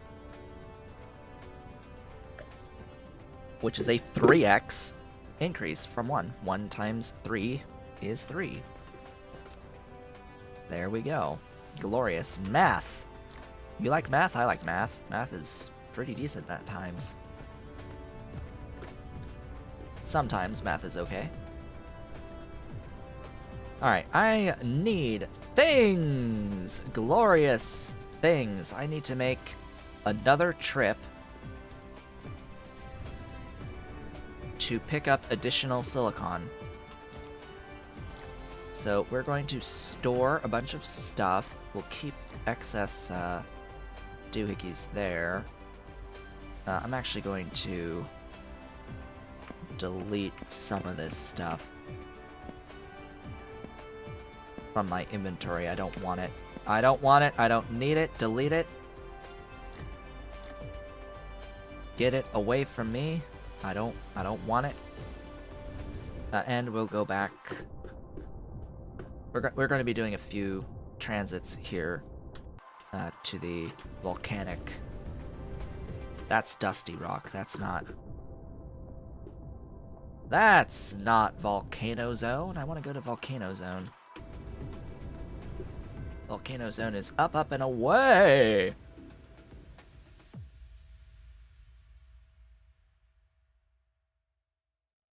At least this will be faster now, because I can recharge a lot faster. I can actually get up to my max sailing speed before we reach our destination. If I really wanted to. Maybe? 1,000. Yeah, 1,000 is the cap to our sailing speed at the moment. It will increase to 2,000. It's slightly going above due to gravitational effects, because, yeah, the game actually simulates gravitational effects.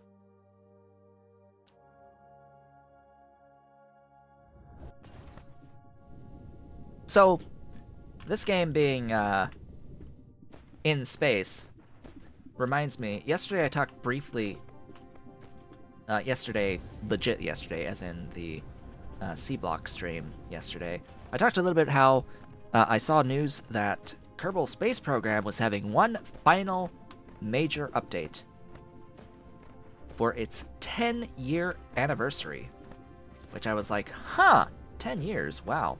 But also, thank God you are declaring this the final major update, because now anyone who had previously made a mod and left it behind, now anyone who had previously made a mod for KSP and didn't come back because the game was updating too frequently, meow. Dolly is meowing at me behind me. They might see the news that this is going to be the final major update and actually come back and update their mods, which would be great. I would love that. I would love to see that happen. Just more old mods getting updated to the most recent version of the game.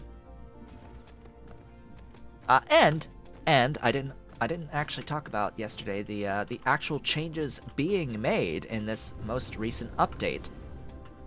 They're going to make interplanetary transfers. They're going to make the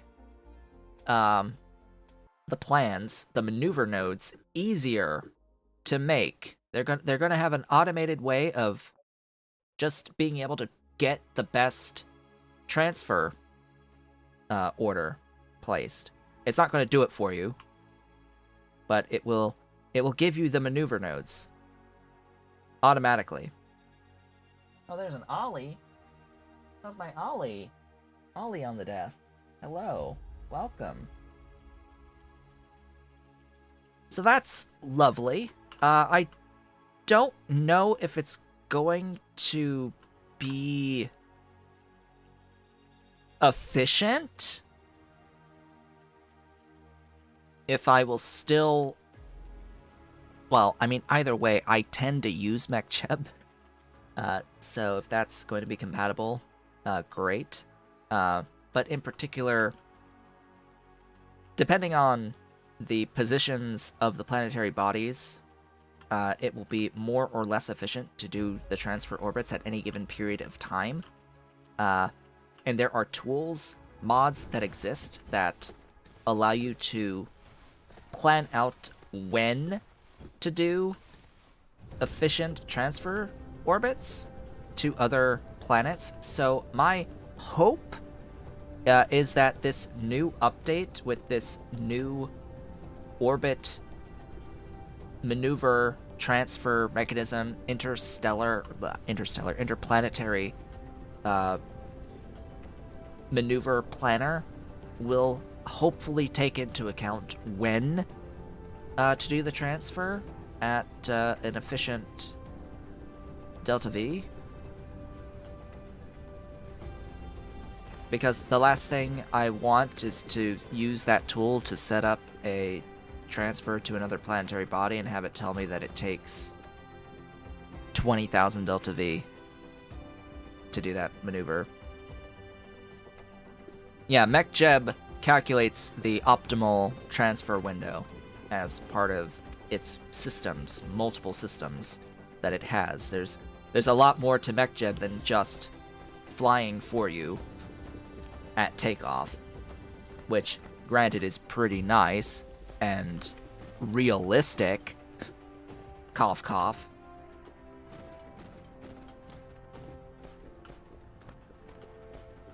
I know. I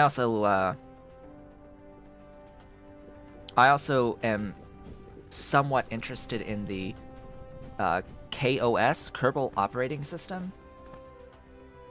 It's a lot to learn, though. Oh. Alright. It's a lot to learn, but it's a... I would consider it more balanced means of automating your stuffs. Right, bus. There. You. Ta-da! Isn't that beautiful? I like a lot. I can just do that and everything else is requested for me. Here, I'm going to take all these out and put them in there. More, enjoy. But yeah, I would hope for this new planner that it would take into account optimal transfer windows. Apparently it's supposed to help you also with transferring to other bodies, like moons. So that'll be fun, quote unquote fun. Being able to for newer players, use it to set up a proper transfer to the moon, Mun, and to Minmus in particular. I think it'll really help with that. For people who aren't really familiar with transferring to moons. That's one of the early things I think people will learn and memorize in Kerbal Space Program, is how to go to the Mun, how to go to Minmus, and such.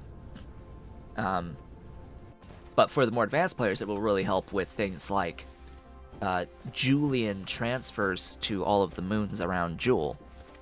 That's where I see it really shining. Not just the obvious like transfers to Duna and such, but transfers to the moons around Jewel is where I'm thinking this mechanic should really shine. And then of course there's getting back as well. But when I play Kerbal Space Program, I much prefer playing with planet expansion mods. In particular, the one that I tend to play with is the Outer Planets mod. I've been very, very fond of the Outer Planets mod. It adds a equivalent to the other rest of the Earth type satellite. So it adds more gas giants further out, and a Pluto equivalent even further out. It makes Elu a moon of Sarnus, which is the Saturn equivalent. I think it's a moon of Sarnus anyway. One of those. And it adds a Uranus and Neptune equivalent or a Uranus, Neptune equivalent, and a actual Pluto equivalent even further out. It adds lots of stuff to further out, but you know, one of my issues with KSP just in general, I put in a lot of hours of Kerbal Space Program in the 300 to 600 plus hour range when I was playing it. But what it really comes down to is you get way too much science per planetary body when playing on the campaign mode. And it somewhat distorts the experience for me. If you are a completionist type person and you're trying to get the science from every body in order, you're going to chew through the entirety of the tech tree extremely quickly. Even if you have mods that extend the tech tree, there's a mod for the community tech tree that adds a whole bunch of tech nodes. Even populating that out, you still get science way too quickly. You can chew through the bulk of the tech tree, all the really important stuff, just getting science in on Kerbin itself and the two moons, the Mun and Minmus. Without even going interplanetary, you can get the bulk of everything. It's like, huh. I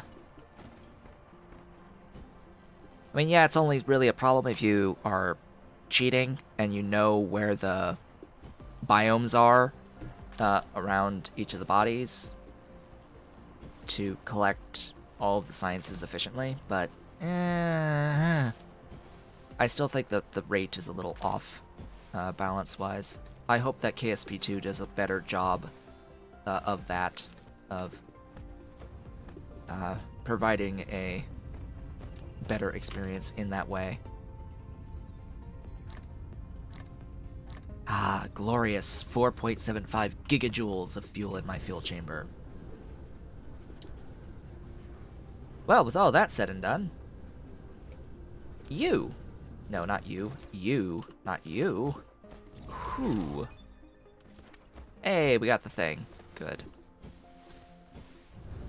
You have nothing?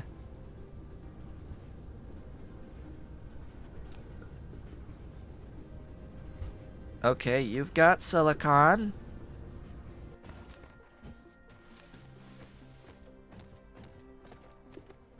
Oh, I never added the input. Okay. I never picked up my stuff. Let me pick up my stuff and come right back. I left all my stuff all the way over here in a box. I could just get more stuff, but whatever. It's just a quick flight across. Looking forward to the point at which I'll be recovering faster than I drain when I'm flying like this.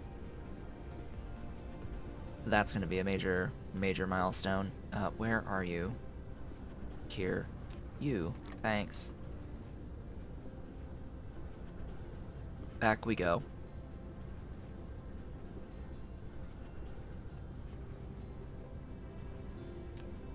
So this interstellar logistics station is going to be effectively our interplanetary logistics station for the moment. At least until we get the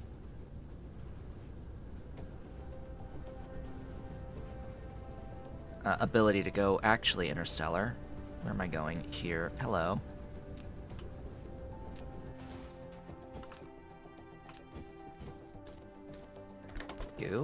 You. Ta-da! 1 CPU per second. Times 0.75 for 0.75 CPUs per second. Glorious.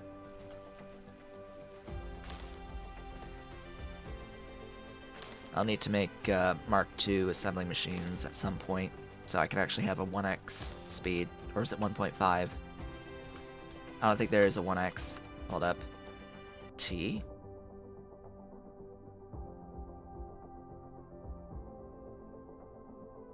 Where are you? Where are you? I know you exist.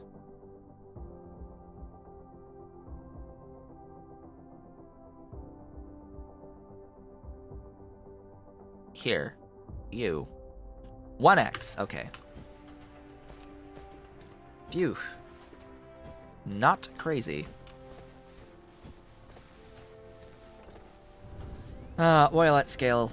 Oil at scale will need to be a thing eventually. Not now. How you doing? Stealing when you get stuff? That's fine. Should I send CPUs to here? Just bring it across. I think so. I would not need to bring the silicon in here anymore. And I could clear it out. And it would let me get more of these guys. These guys are really, really important to have, these logistics drones.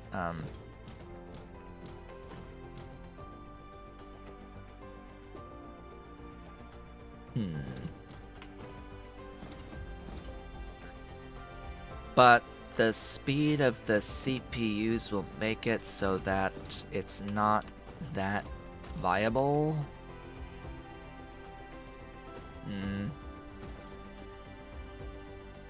Also, this box is a problem.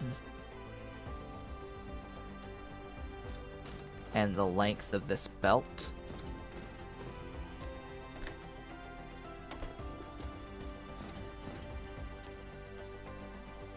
Upgrade. Just do the thing. Make them. I've got like 11 here already. Here. Do that. And then what about you? You are making. Good. 10 of these per interstellar. They fit across the top sections. Those are their docking ports, basically. Let's see. So I've got the first one being made. I hope. Come on. You can do it. Ta-da! 1 interstellar logistics station. We need 2 in order to actually use them.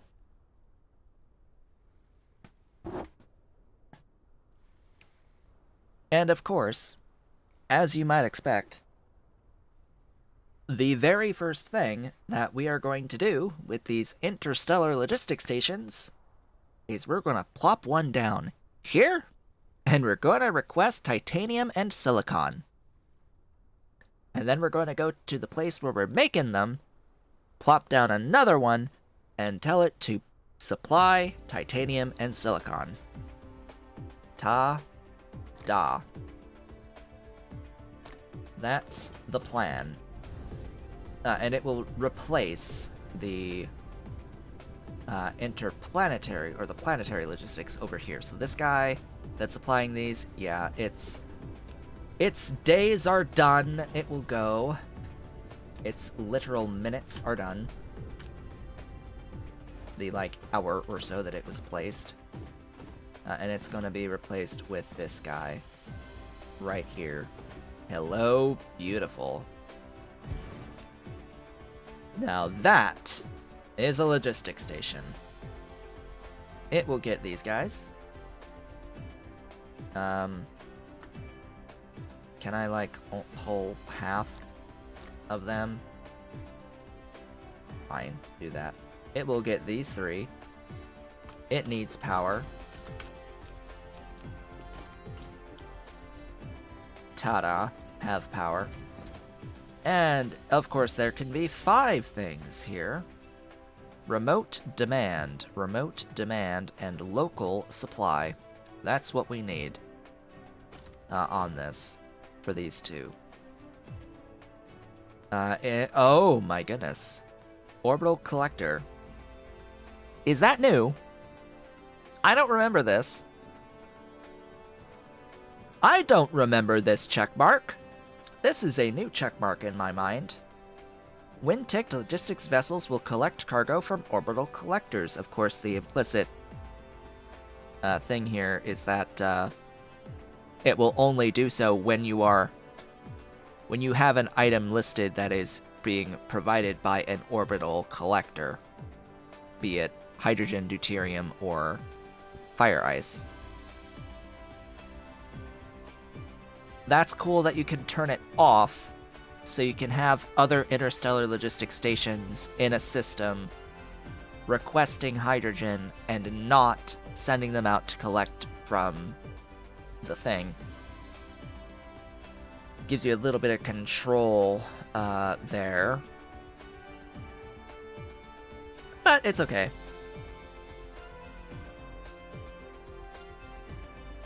Tis fine. It works. It just works. So, now as long as I have the one interstellar logistics station, we should be good on the other planet. I am going to get all 4 of these other ones, and I'm going to grab all 3 of these. And I'm going to grab this guy. And I'm heading off. I'm going to the volcano zone. Up and away! Off we go. To the volcano zone. Where we are going to plop down this glorious next interstellar logistics station. We may have to put down additional power, which I am fortunately carrying around.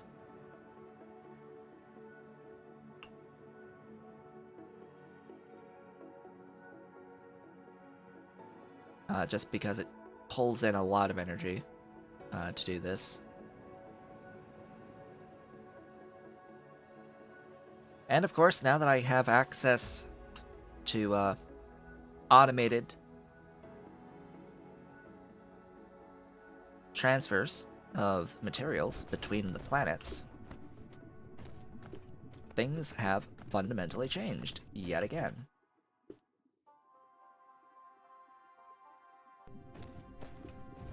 Of course they have. Because now I can tap into every single iron, copper, and stone and coal node on both of the other planets in this system and send them home. Send the materials home. Or I can move off of my home world and start making stuff on this planet or the other planet, the Dune type planet. Gobi. A Dagobi planet. Let's see, I'll plop you there. Go ahead, be plopped. You. That. Local demand, remote supply, local demand, and remote supply. You will get some of these guys. Doesn't really matter until later. I'll do the same thing with iron and copper, where I will local demand remote supply, because there's a lot of iron and copper on this planet. I'll do the same with steel, because this also is going to be a great place to provide steel. And if I make more stuff here, I will do so in another logistics station. We'll put this guy here. And I will need to provide power. Now let's see what the power looks. Oh god.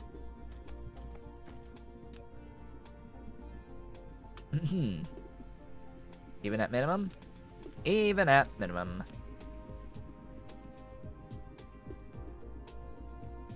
Even at minimum. So yeah, I need a bit more power. I should have really brought more with me.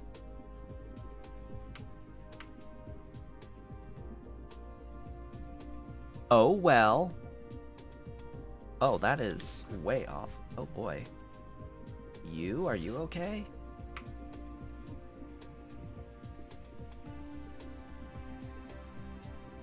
You're okay.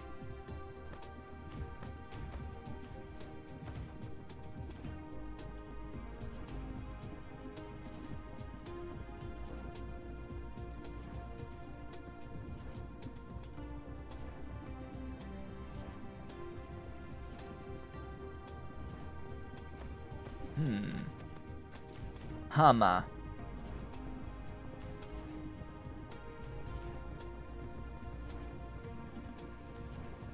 Go, go, go. Build the stuffs. Gib power.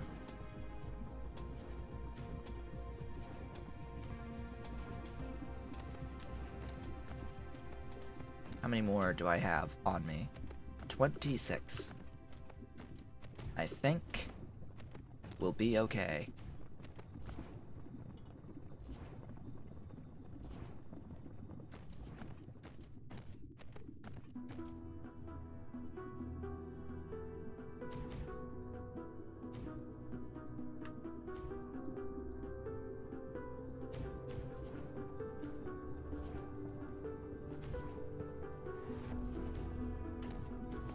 Just need to keep adjusting the spacing to make sure that everything is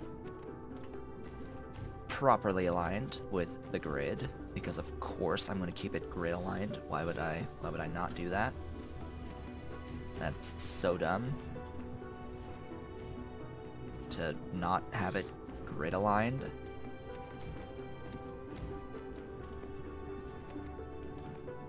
Okay, one more. Ta-da, how we looking? 96%. Okay, we're okay. Ish.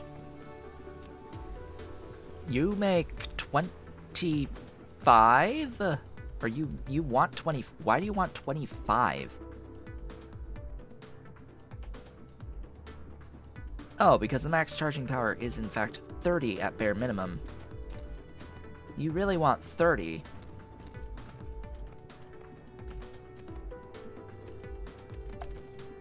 Okay.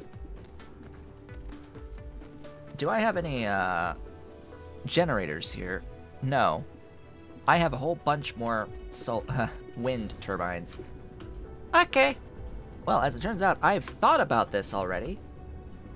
So let's get more turbines.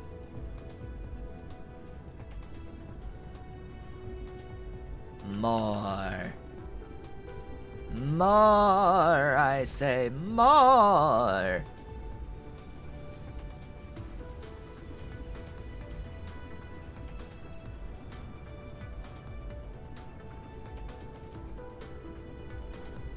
Aww. One there.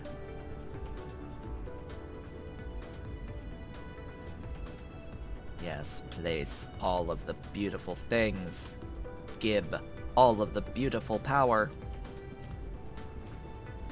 Generation capacity needs to be well above 30. Whoops, not the right placement. That's the right placement, and that is the spacing. Okay, let's start going down now.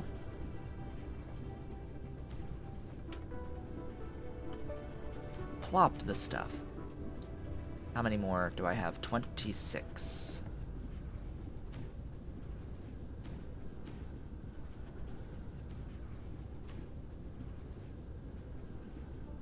Whoops.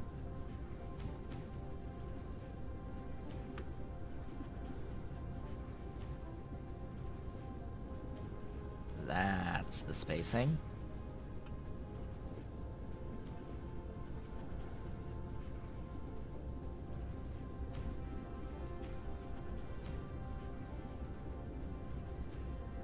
Notice here, that's a straight line, a perfectly straight line.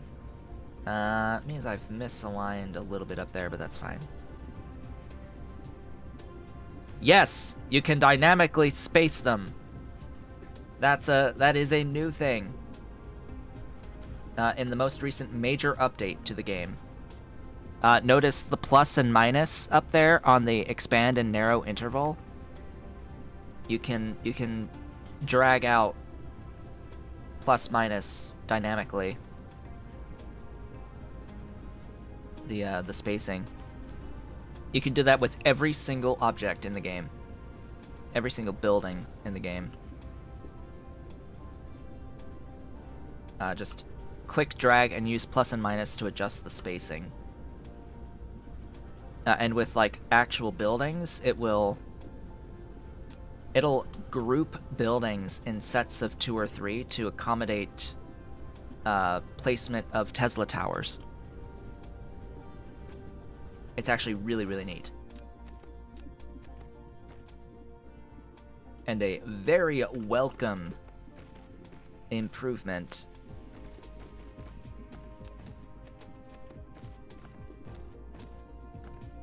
And a legit improvement to the game.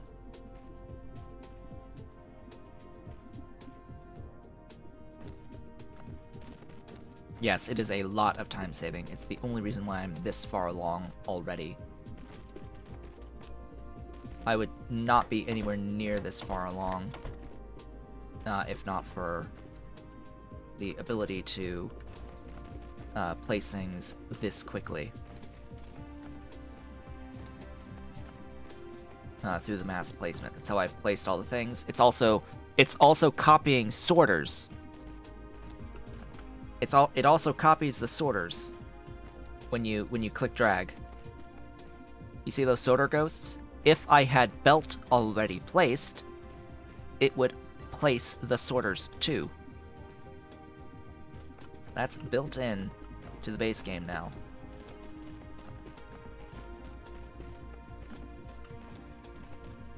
And yeah, as I said, you can adjust the interval between each object. Up to 15 objects, buildings can be placed in a line, but you can adjust spacing. See how it's sets of 3 to accommodate placement of Tesla towers between them, and then you can also have it in pairs, or just evenly spaced with an extra space between everything, and then even more space, and even more space, and even more space. That grouping of 3 and 2 is just fantastic and amazing if you want to build that way. I don't. I keep things as compact as possible and just put the Tesla towers outside of it, but yeah, completely changes the game. I know. It's awesome. Removes the vast majority of the tedium, which is a fantastic quality of life thing. It's the reason I wanted to come back to this game, to play it again. It's the major update, major update that really got me to the point where it's like, yeah, I need to come back to this game again because, wow, that is incredible, and I need it in my life. It's the difference between building at scale and not building at scale, fundamentally, at the scale that the game wants you to build. All right, let's go back to our home world, set the indicator.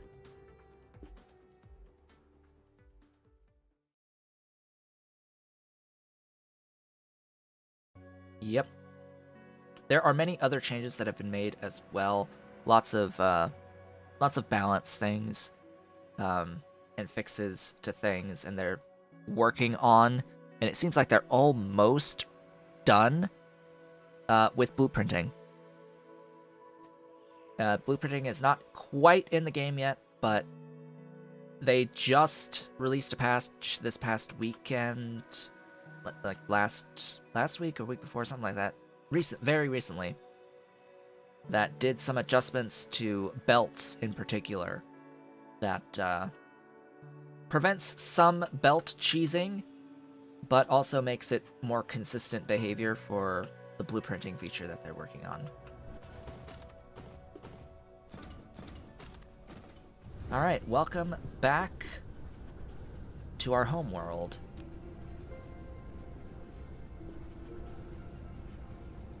I know what I want to do. Oh boy, that's a dead mining drill.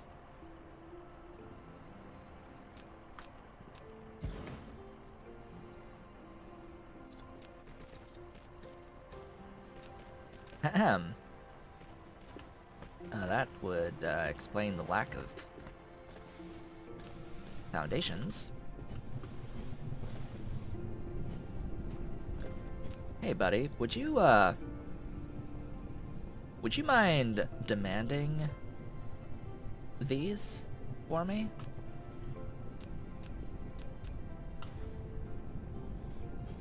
That would be very much appreciated.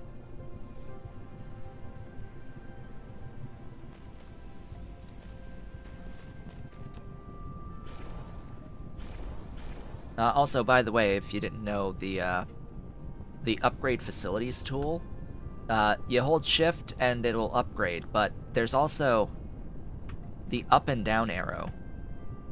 The upgrade tool can downgrade 1 or 2 levels, and it can upgrade 1 or 2 levels.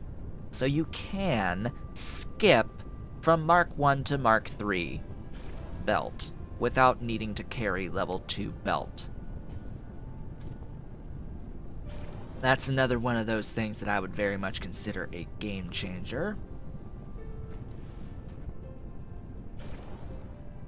Realizing that that's a thing that you can do. Cough, cough. Very important that that's a thing that can be realized. Let me expand my production here. I want more foundation. Cough, cough. Wink, wink, nudge, nudge. Oh, right. Those are not the sorters I'm looking for.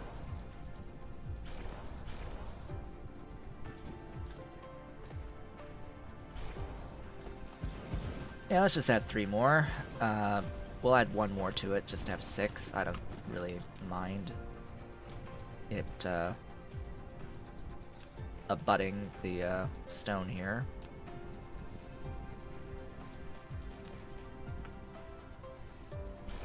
Oh, I didn't upgrade all the things, did I? Nope. Oh well. Seems I was carrying around a few of those things, though. Would be nice if you had power.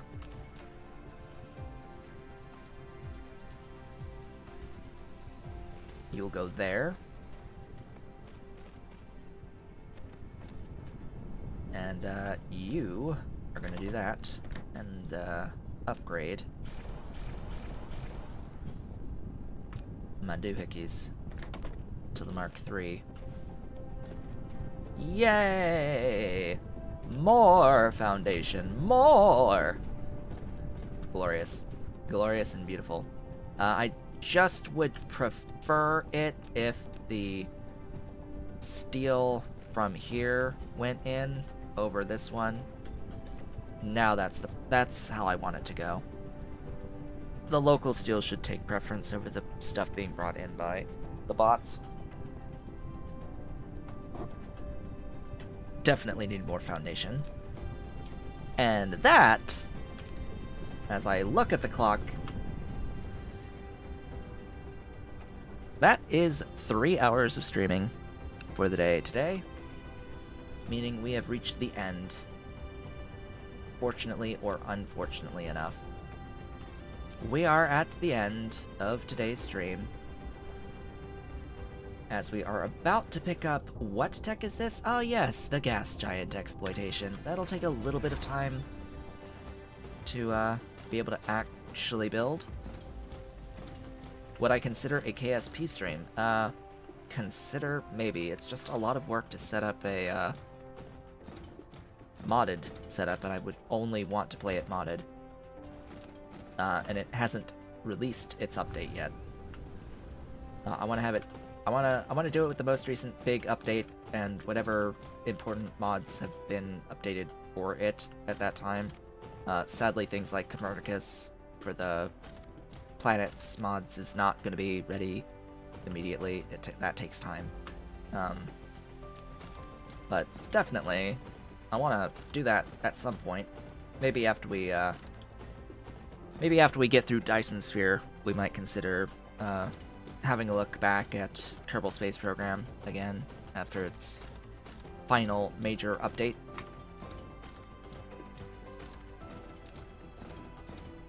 Because that anniversary update is actually soon-ish, pretty soon.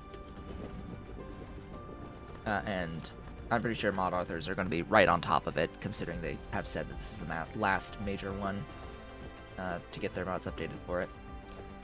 But yeah, that's going to be that, folks. What did we do today? We got logistics vessels and interstellar logistics stations today. Oh my. Oh my. That means we set up titanium alloy. We also set up a factory place to make processors. And we are now importing silicon and titanium from the volcanic planet in our system, from another planet to our homeworld. So we are fully automated. We no longer have to go be a shuttle to transfer our titanium and silicon back here, because we now have vessels to do it for us. So that's the big thing that happened today.